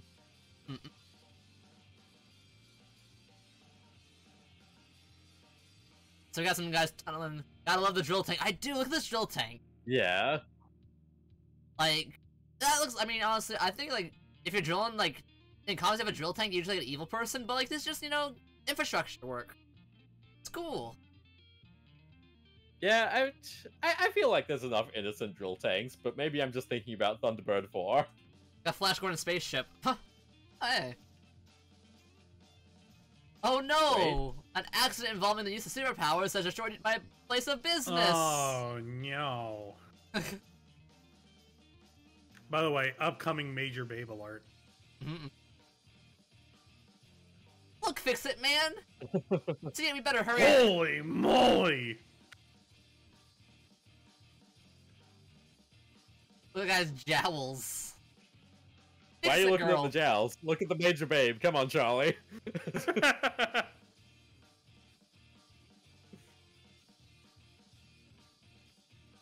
Good lord, did she invent the window?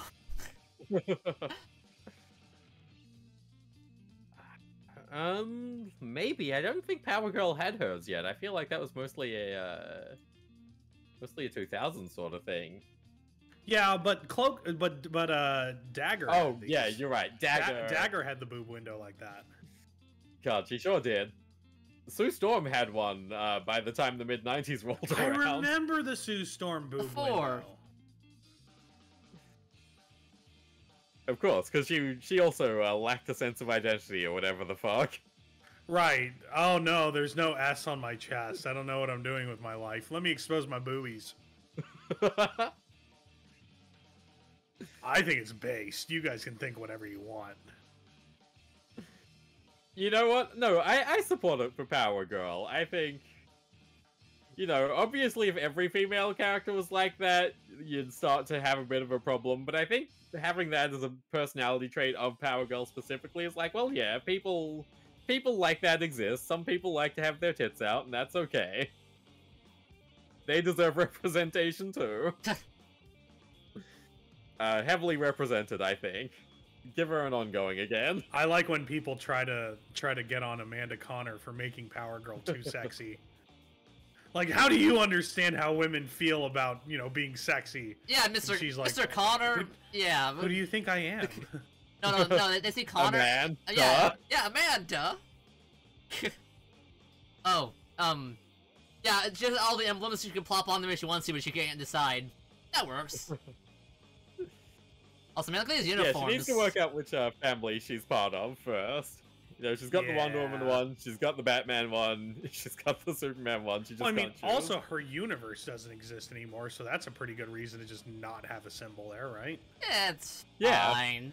Continuity, it's out. She got a Atlantean one if she wants, maybe.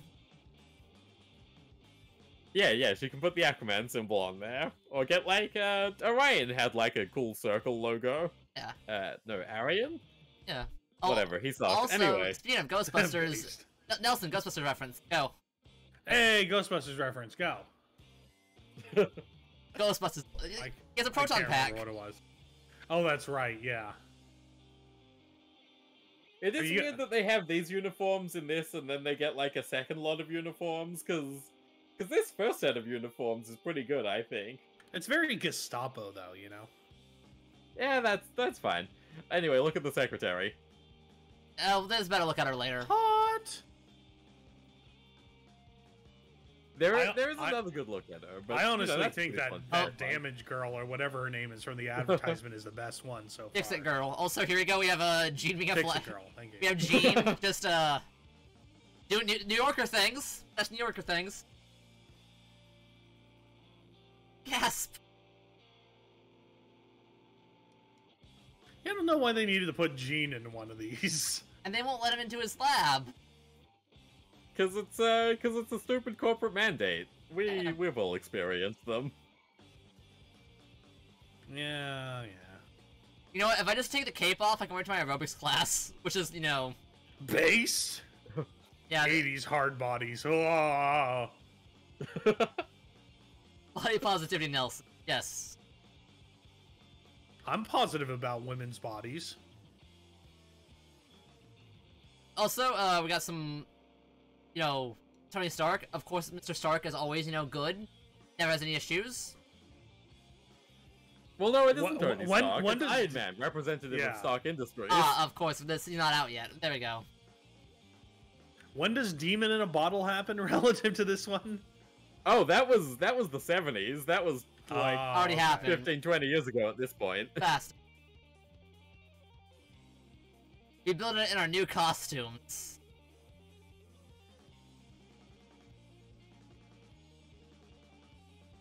Stark engineers are digging a tunnel from the sub-basement below.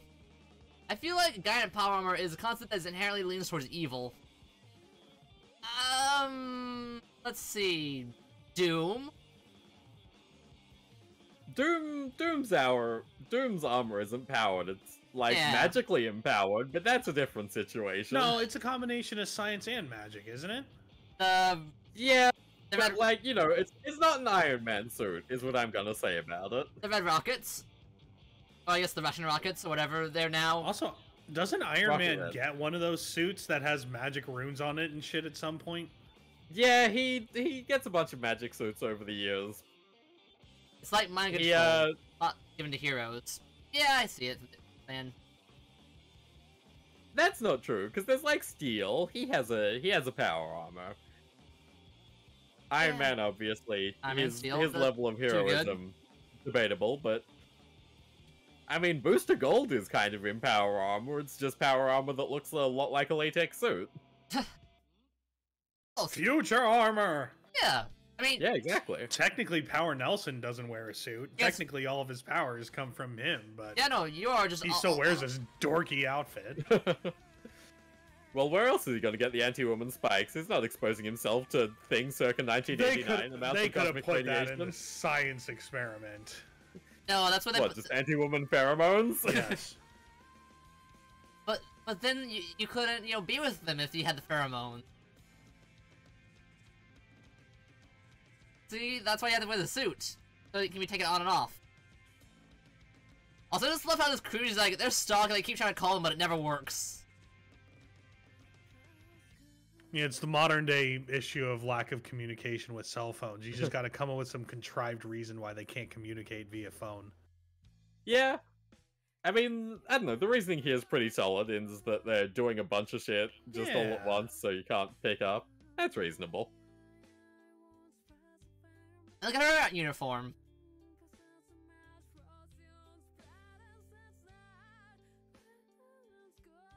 Yeah, this issue was a lot of just like, hey, look at these dorky outfits. Oh, also the Hudson, might be, leaking. Yeah, they tunneled straight into the Hudson River. Which, yeah, as far as these issues go, I think 3 is kind of the least visually interesting. Yeah, this is the worst issue of the 4. Yeah, no. Are these guys stealing hero valor? Or is it like cultural appropriation? I'd say it's like, okay, DC has like fast food places with like Jokerized fries. I think heroes are fine with this kind of stuff. You can dress up as a hero. I mean, a villain might kill you, but like you can do it just fine. They don't mind. I don't know, I think the heroes generally like damage control existing, so, you know, the Avengers aren't gonna complain that they've got a silly little cape on. Yeah. Especially because most Marvel heroes don't wear a cape. Like, who's gonna complain about this? Thor and the Vision. And Thor clearly likes them, because they helped with that robot situation. Yeah.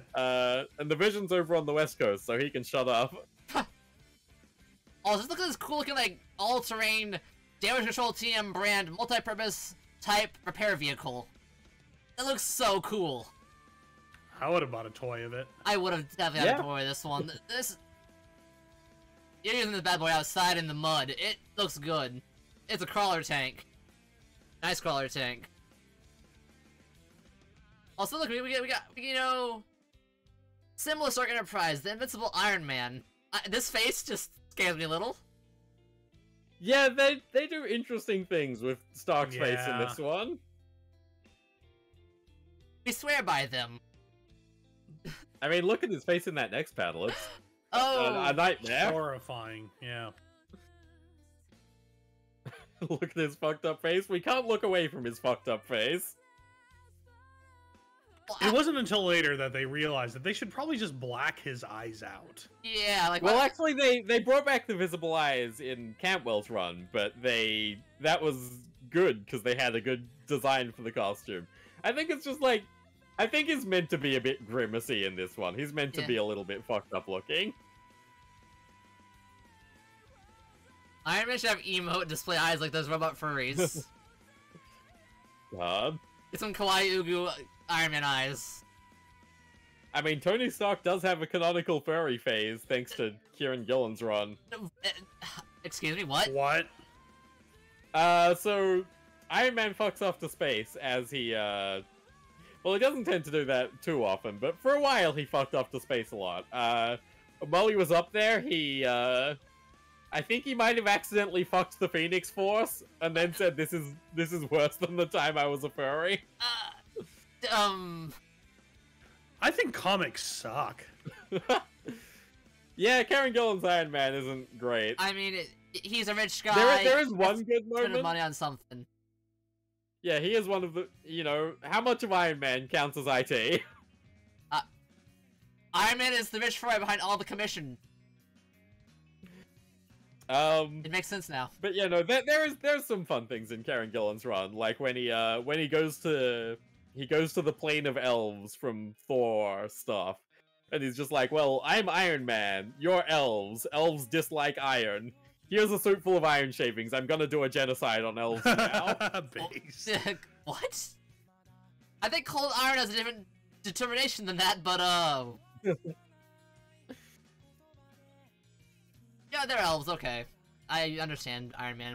They were dark elves, and earlier in the run, he mentions hating Lord of the Rings, and so that's the payoff, is that he goes and does genocide on dark elves. That's the wonderful payoff. I suddenly like Tony Stark more. Of course, gotta get rid of those knife ears. I hope Hal's not here to hear that. Okay, I mean, he's a mimic, so it's okay, I guess. Chad base, no cap on Iron Man. You know what? Let's just, you know, have Iron Man do the job for us. It's fine. Like, we can do it ourselves, but, you know, I'll do it. Wow, look, it's Iron Man. I don't believe it. The Iron Man. He is a famous A-lister hero at this time.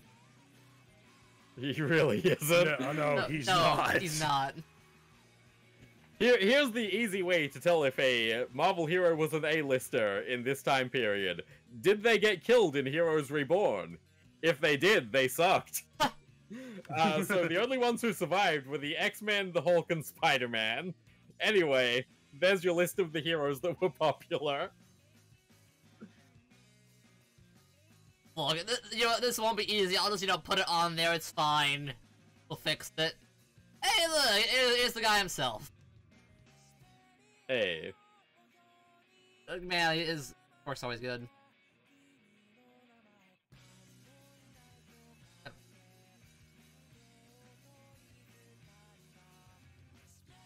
You know, hey, Iron Man, can you help us again? You saved the day once. Just, do it again for us.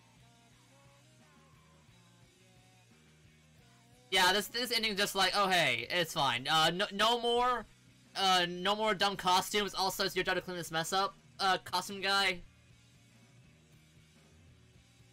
Enough. It's important to note that canonically, Tony Stark eventually does buy damage control, right? Oh yeah. Yeah. Enough for the last issue, which is honestly easily up there. I'm not trying to rank it. 4 is obviously the worst. But, like... 3 isn't even that bad. It's just kind of... yeah. Just a little bit It's dull very compared mad. to Of the 4, yeah. it's the worst, but, like, I mean, the worst isn't bad. It's just not the best. But, like, can we get this, like, good, like, a bunch of X-Men doing just X-Men stuff? But, oh yeah, X-Men kind of, like, died, but they didn't die. Inferno. Okay, so I'll explain where the X-Men were in this situation.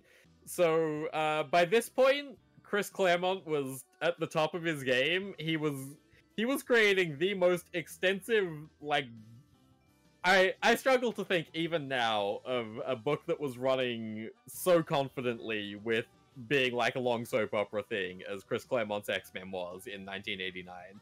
So, in Mutant Massacre in 1987, I want to say, Kitty and Nightcrawler got knocked off the team, a bunch of the Morlocks died, the X-Men were like, oh, okay, shit's getting real. Then in Fall of the Mutants, very funnily, only one of the mutant teams actually came out of Fall of the Mutants worse. And it was the New Mutants, because they just shot a teenager in the head. What? And he died.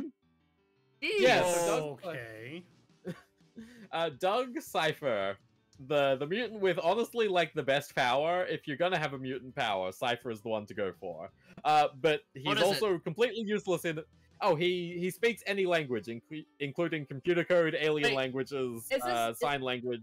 Is this the basis of that one like internet comic I saw? It's like, oh yeah, I can speak dance or whatever, or like... Possibly. That might also be Cascade, because she had a language center. She had the language center of her brain retrained to be fighting, which was stupid. Anyway, yeah, so Cypher gets shot in the fucking head. Okay. Rip. It's really bizarre, because the issues immediately before that are, like, going to the mall with their weird bird friend, and then he just dies. Yeah, as it goes. The X Factor were in New York pretending to be mutant hunters. They fought Apocalypse there. That's where Apocalypse sort of came in. They stole his ship. That became their base of operations. They got popular. The X-Men faked their own deaths and just took over a small Australian town in the outback. They got Gateway from that event. So people think the X-Men are dead, and they still think they're dead during Inferno. So Inferno is when everything kicked off. Madeline Pryor got mad about being a clone of Jean Grey, got powers from Limbo, became the Goblin Queen. Mr. Sinister showed up for the first time.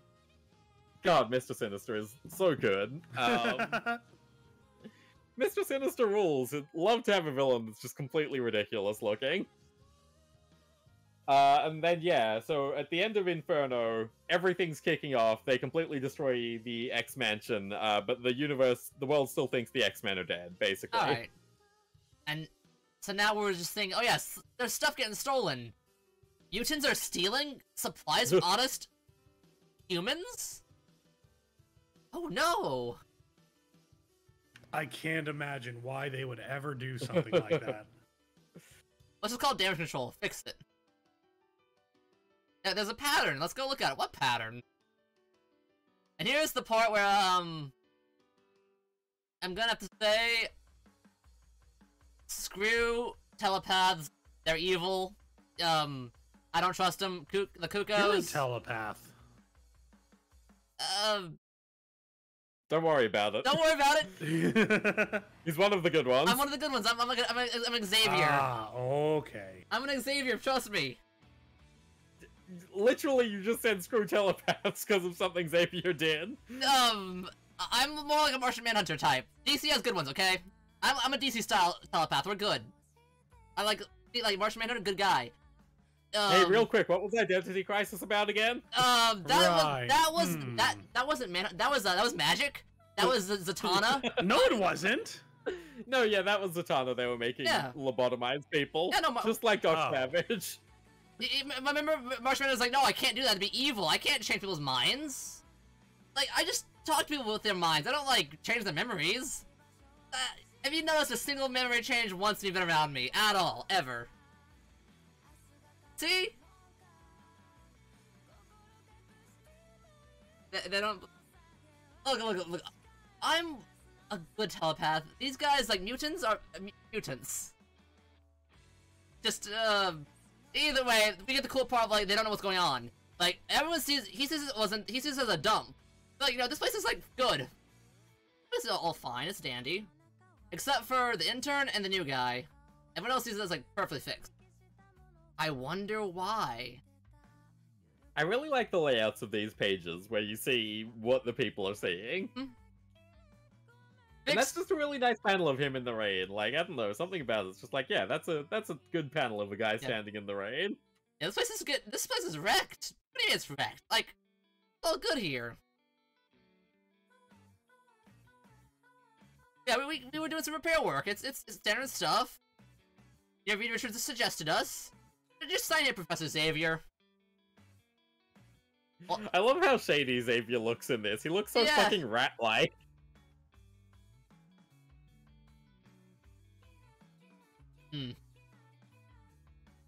Actually, yeah, because this is a flashback. Hey, look, there's Doug. That's the teenager that gets shot in the fucking head.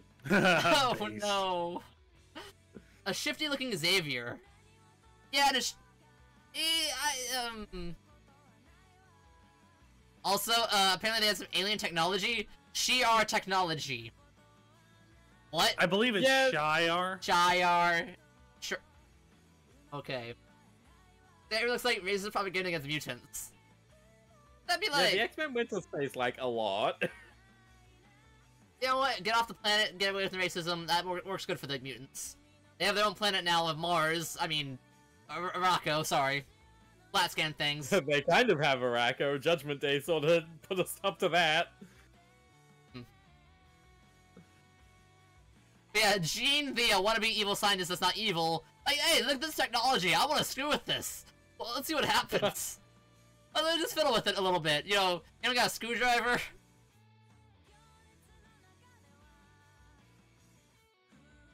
Also, I just love we get Wolverine, you know, hey, you know what, let's just, you know, want to drink with me, buddy? Yeah, it rules that Wolverine and the, Foreman. Wolverine and the Foreman are just on the same level. Look, yeah. Yep. Wolverine's bound in peach. Oh. I like his hair. I mean, I know it's like standard Wolverine hair, but like in this panel, it's just like a lot more. It's like I feel like there's a bird on his head. Like I just see a bird. Yeah, I can see it. Hold it! Don't go in there. This isn't the bathroom. Where's the door? I like how it's like, uh-oh, one of you guys in the danger room. You might die. Better shut it down. It's fine. Normal people get in there all the time. Yeah. And then they fucking die. Yeah. A guy without powers or training won't last long in there. I better move fast, though. That room will kill him if it can. This is not a good Wolverine panel. Also, we just get like... I like the one along the side where he just looks completely fucking batshit.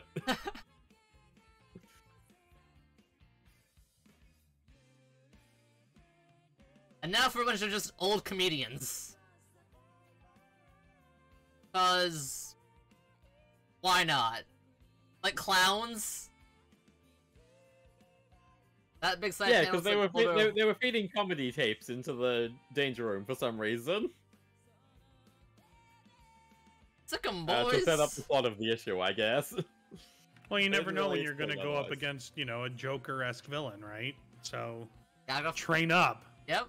That is true. They were written by Claremont, so they did have to deal with a bunch of the goofy Captain Britain bullshit. You know, Arcade and Mad Jim Jaspers and such. Professor, one of the workmen is trapped. We can't shut it down. He looks so tired. Like, I cannot be dealt with this. Yeah. Marshals all of his willpower to summon the available members in the team he founded. Like, oh gosh, guys. We're gonna have like a non-mutant dead on our property. How do we cover this up? What should we get? Nightcrawler, Colossus, Cyclops, Storm, and Rogue. God, Colossus is so cool. He is. I'm a Colossus dude.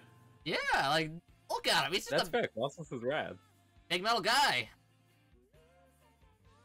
I mean, honestly, everyone on this X-Men lineup, the only bad one here is Scott, and Scott's only bad because of shit they did to him later. But Valence, Cyclops was right. No, that part is good, Scott. The problems with Scott is that they keep making him cheat on his wife. They did it twice. That's too many. Yeah, but Jean's... No, don't worry. Cyclops is a man without principles. Yeah. Yeah, no, but like even Chris Claremont agrees. It's like, yeah, no, they made me ruin Cyclops. This character is broken. That's why people like Wolverine more, because Wolverine isn't broken. Also, I just love That's also because Wolverine's cool. This pie-faced image of Wolverine looks weird. Yeah, I mean, Nightcrawler's also not looking too hot there. Yeah, but it's This Nightcrawler. is a very cartoony looking issue, which is an aesthetic they lean into more with later Damage Control runs. Like the third one from 1991 is very cartoony. Also, I just love this, like, beam of force to hit a button. Or a switch, I guess. Yeah, he doesn't shoot heat, he doesn't shoot lasers. They're not He shoots lasers. force. Punches from the punch dimension. Punch beams from the punch dimension! His ruby quartz visor. Well nigh irresistible beam of force.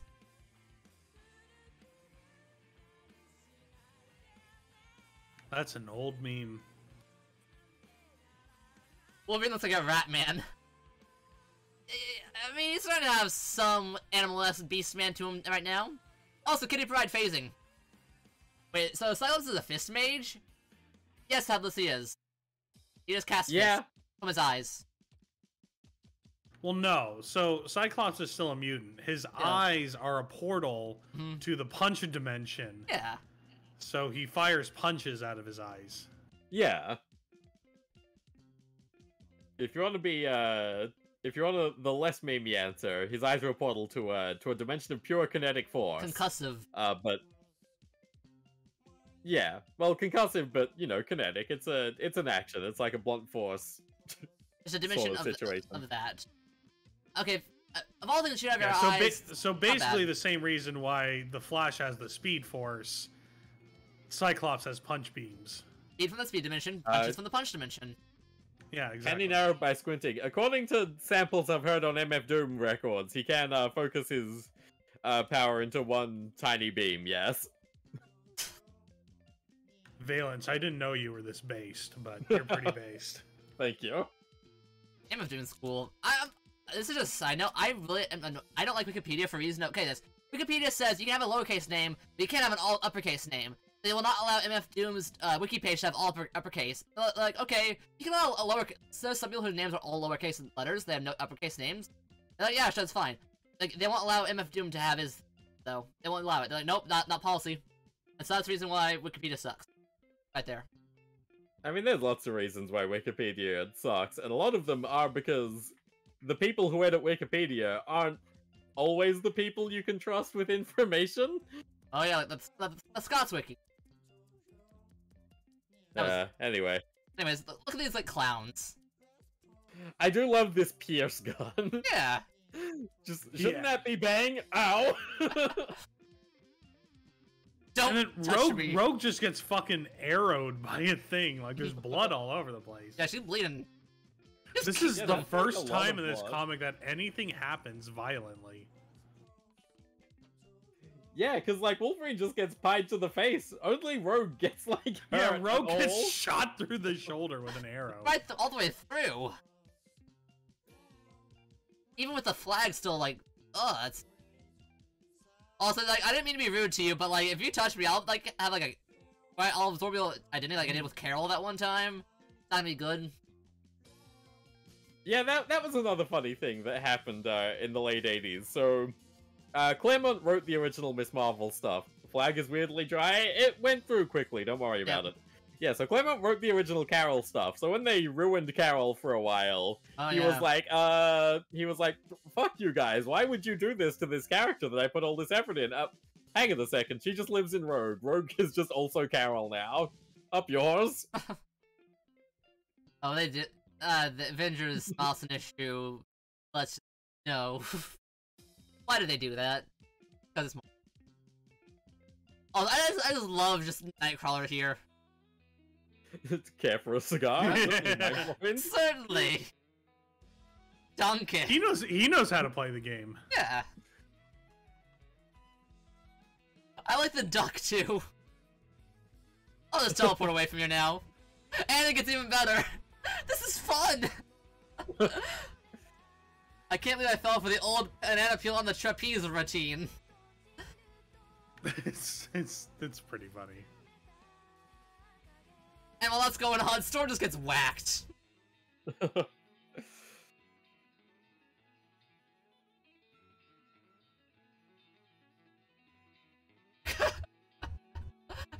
Colossus. And it. She said the special word of the day, Hoyt.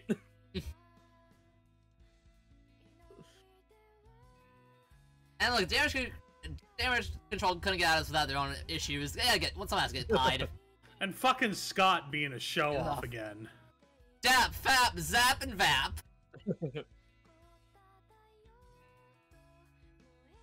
What is the goddess? Probably herself. She... Before Xavier came and recruited her, she was just, like, off being a goddess in Africa. Not a bad job, not a bad job. Sounds pretty good. Yeah, I mean, she had a good time doing it, and that's what counts. Oh, and she just mouse-strapped her fingers.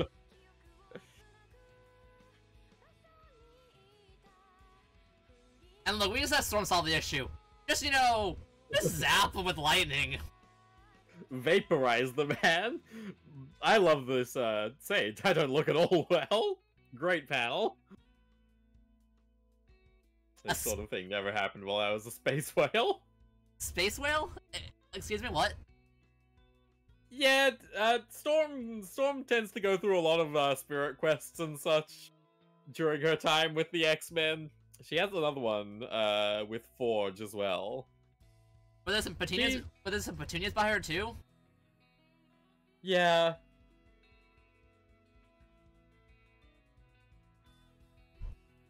It's fine. They get out. The Three Stooges. Larry Moe, no.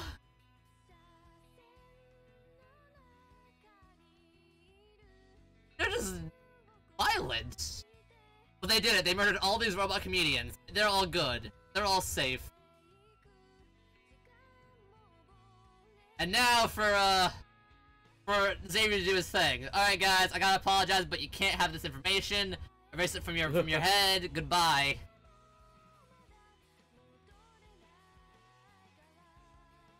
From now until the time their wills overcome my mental commands, they will still remember nothing out of the ordinary at this house.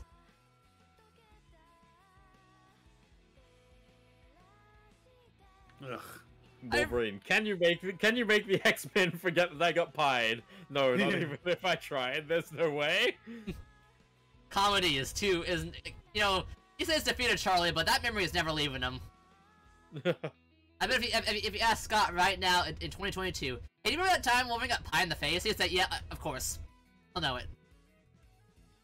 I mean, there are some pretty solid references in X-Men books for like silly one-page gags, like in one of the 80s Christmas issues, Wolverine gives Nightcrawler a framed photo of himself, and then like a couple of years ago in another Christmas issue, Nightcrawler returns the favor and gives Wolverine a framed photo of Nightcrawler. Base. That's even better. Also, reason why Marvel telepaths are a little scary. He erased the part of my mind I was keeping important numbers in. Poor Gene. Yeah. I will be back in a second. Hang on. Gotcha. We're almost at the end. So, yeah. And yeah, Marvel telepaths I'm a little scared of. I don't trust them that well. I mean, DC I feel more safe with. At the very least with the Marvel ones, is that they all work on the same rules, so one of them can teach you how to protect your thoughts, and that will work for the rest of them.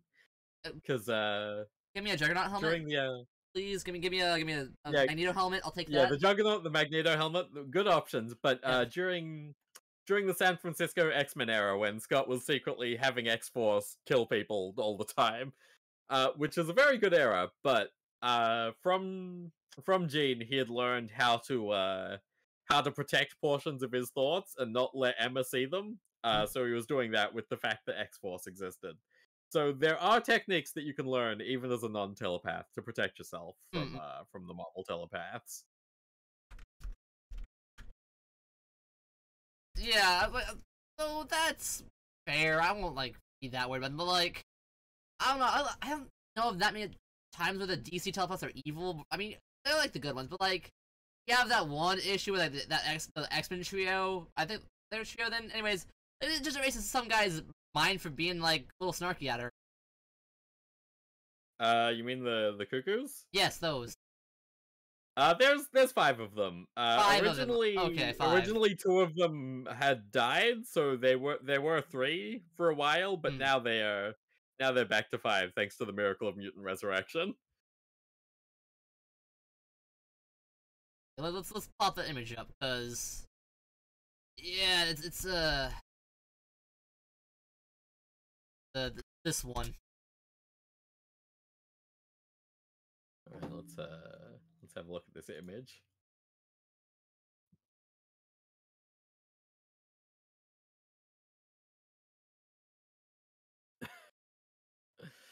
I mean, the Cuckoos are specifically a bit mean girly and a bit evil for a while, so you gotta hold it against them.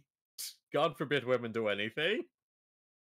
God forbid they take someone's memory of their name, let alone like their sex then. Like, that's messed up. It's fine. I'm sure he got better eventually. Hopefully. So yeah, like, Xavier's like, you know what, you can't remember this.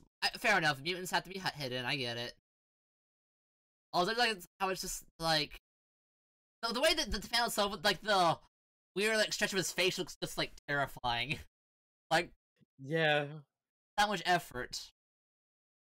I don't know why also... Alright, I'm back. Welcome back. Also, for welcome back. part of this issue, I don't know why, maybe it's bald in this, but I thought of Kingpin a few times when I saw, like, the Xavier head, like, the 1 minute. What's Kingpin doing here? Well, he ugly. He ugly.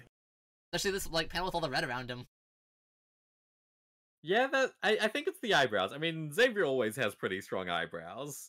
That is one of his defining character features. Real tough time. Oh no. He's in his chair always. Gotta understand. And so Evan remembers what happened. Then we realize, oh no, what's happening is that, you know, the danger room is trying to fix itself. Rebuild the mansion. Just shut it off, it'll be fine. I mean, we don't have to fix it. We're not getting paid for this to fix it. But like, we just leave this rubble. We haven't been paid to restore this. I love the foreman. He's like, what rubble? I want to go home. Yeah, the foreman didn't snap out of the mind control. He still doesn't know what's going on. He did. He just wanted to get home early. I mean, that's what he thinks, but he's got the bubbles of confusion in the previous page, so I believe him. I don't. And he's like, you know what? Who did it? The X-Men didn't do it. It was no questions asked. No one knows. You know what? The X-Men died as heroes. Why not tarnish their reputation? And then it turns out, yeah, no, they're not dead. Just John believes it. Yeah. But also, we did promise confidentiality. We should keep our promises. It's just good business. Dead or alive, the customer is always right. Hey, you know what? That's how the villains don't kill them. Because like, they'll keep secret. Hey, yeah, you Wrecking Ball bat? Fine. Not our problem. I mean, they're a necessary business, right? Yeah, you can't kill businesses just because, you know, they piss you off or something. Yeah. And besides, they keep them employed in a way. If they weren't villains going on being evil, would they have a job? Yeah, probably. It is lucky that no one has been like, no one has thought they're smart and said, "Oh, what if damage control is actually encouraging the supervillain so they can?" Oh no, they can run their business. Of all the the hot takes comics ever have, it's always that one I don't like. I get annoyed by. Like, Batman is why people are evil. If it wasn't Batman, it'll be good. Which honestly, King of Fear was a really good take on that. Scarecrow, like saying, "Hey, you know, he's other be totally. Riddler would be a game designer if you want to be Batman, totally. He'd be making video games." That was really funny. God. But there we go. Get the damage report. Well, yeah. Sean Gordon Murphy does suck completely in every way. His art is bad, and his opinions on things are bad, and he doesn't even know all that much about Batman. Like, he didn't know that Jason existed. There's a Batman writer that didn't know about Jason? Wait, no, I think it was Azrael that he didn't know existed, but I think he didn't completely cop to understanding what Jason was when he had started writing White Knight. Anyway, White Knight's bad. Yeah. I read it. I read the first series. I know there's like 5 of them now, whatever. It got popular now. Apparently. Popular among those people who post those lovely hot takes on Twitter.com. Yeah. Twitter.com comic takes, always written by the most uncomic reading people ever. I mean, I love a good hot take by someone actually does read comics. They have those ones are actually good. Why do you think I never talk about comics? I don't want to deal with people having opinions. They're all morons. Why? I accidentally hit upon a really good comic hot take the other day. Watchmen is the 50 Shades of Grey for superheroes. What 50 Shades of Grey is to erotica, Watchmen is for superhero comics. I mean, I was gonna say that's as in it's good. No, that's incorrect. Okay, there is a comparison because it's a fan fiction with the serial numbers filed off, and because its popularity means people feel comfortable reading it publicly, when really it's it's not the best example of its field. 50 Shades of Grey was a Twilight fanfic that got Wait, who's saying Watchmen isn't good? Is that you, Valence? I'm not saying that it's not good. I'm just saying that people are comfortable reading that one when they're not reading Other comics. when they're not comfortable reading other things that are same level of good, because those ones aren't popular. Those ones aren't on the yeah, Time I Hottest see. 100. Okay. Yeah, like you can now read your BDSM fan fiction in public because it's shades of gray, not Twilight fan fiction as it originally was. I get where you're coming from. That's a good take. I like it.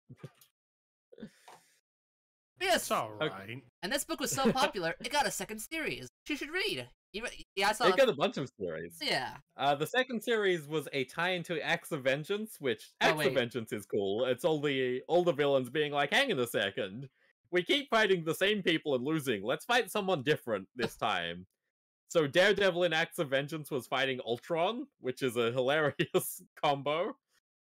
How weak was Ultron back then? Ultron like a big guy? Don't worry. Daredevil's blindness allowed him to defeat Ultron. Yeah, exactly. You know, Ultron's like, I'll blind you. And Daredevil's like, oh, no, it didn't work. He's already blind. I didn't know this. That is every villain every villain for Daredevil's like, we're gonna blind you. Joke's on him. I'm already blind. God, there is that one really great Daredevil thing. He's like, there's a whole bunch of guys in my apartment with night vision goggles. Whatever shall I do? And just flicks the lights on. Yeah, I'll just do it that way. But yeah, no, this is a really great suggestion. I love this one. Like, I don't have my Marvel chops at all. I'm not a Marvel reader. I need to read more of it. Honestly, I do, because, like, it's not, there's just good stuff there. It's just I don't have the connection to it as well. Like, a lot of comic stuff is just, like, the connection you have with, like, the whole, all of that around it. I've watched a lot of the DC cartoons. I feel comfortable with DC, but seeing some Marvel stuff recently has been like, wow, this is good stuff. And so yeah, Marvel's good. It's just, it is a little bit more impenetrable because of the way that it's all set up. But I think once you do get your legs with it, there is a lot to enjoy there. It's more impenetrable. I would have thought DC would be harder to get into because of all the reboots and junk. Well, it does have all those reboots and junk. I mean, it's a confusing one. I think DC is easier to find a first book to read, but Marvel's easiest to find like a fifth book to read. Because Marvel, you can just kind of keep going once you've started, but with DC, it's like, oh, you've gotten rid of all of the things I like about the character. They've just got the same name and costume. Oh, okay. Oh yeah, Booster Gold. Fine. 52. Oh, that happened. Oh, it's hurts. You mean this? You mean this story just got lost in a reboot somewhere? You mean this book got cancelled because of Flashpoint? Great. Thanks guys. Wonderful. You mean these characters never appear again until Tom King has them show up in a corpse pile? Great, thanks, guys. I forgot about Hero Crisis, and I just remembered it. Thank you, Valence. I remember bad things. Anyway. The final thoughts, guys. What were your thoughts on this comic in total? What did you like about it? I like how it's a comedy book. I mean, Marvel does a lot more self-parody books than DC does. They did they have like Four Bushman. They've got a whole history of, you know, poking fun at themselves occasionally. But what I like about Damage Control compared to other ones is other ones are like Mad Magazine parodies. They change everyone's name to be like Bologna Sandwich or whatever, and they have goofy looking art. But this one, the comedy comes from taking the universe seriously, from taking it to its logical conclusion, from saying, well, okay, here's all these aspects of it. How does this play out if you're just some guy? And I think that's a good angle for comedy when you're dealing with like a fantastical situation. How does just some guy go about his day in this world? Oh, I finished Dial H. Oh. Which one?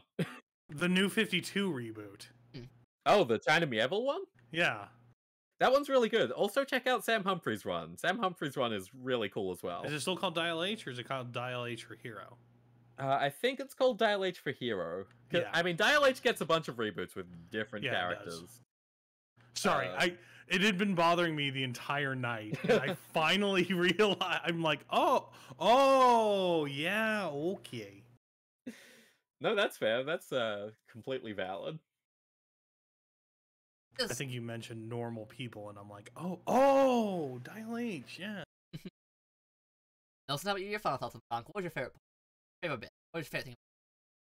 I mean, that first issue is just a fantastic it's a great first issue. It's beautiful. It's well crafted. It tells this great story about normal people dealing with superhero shenanigans, and it shows superheroes being normal too. Yeah.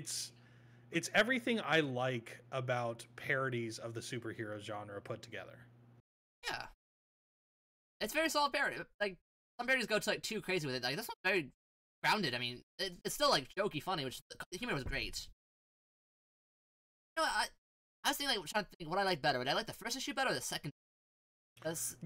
So I will give a criticism just because when you give an opinion on things, you're supposed to criticize a little bit. Sure.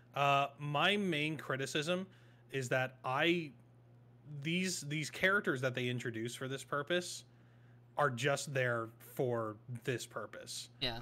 Like, I would have preferred to see stories about them rather than stories about these various superheroes interacting with them. They're kind of blank slate. Right? Yes.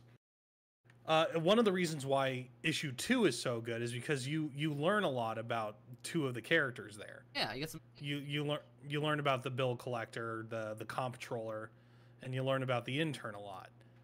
And issues 3 and 4 don't really do that, which is just sort of unfortunate. I also think there's too many characters.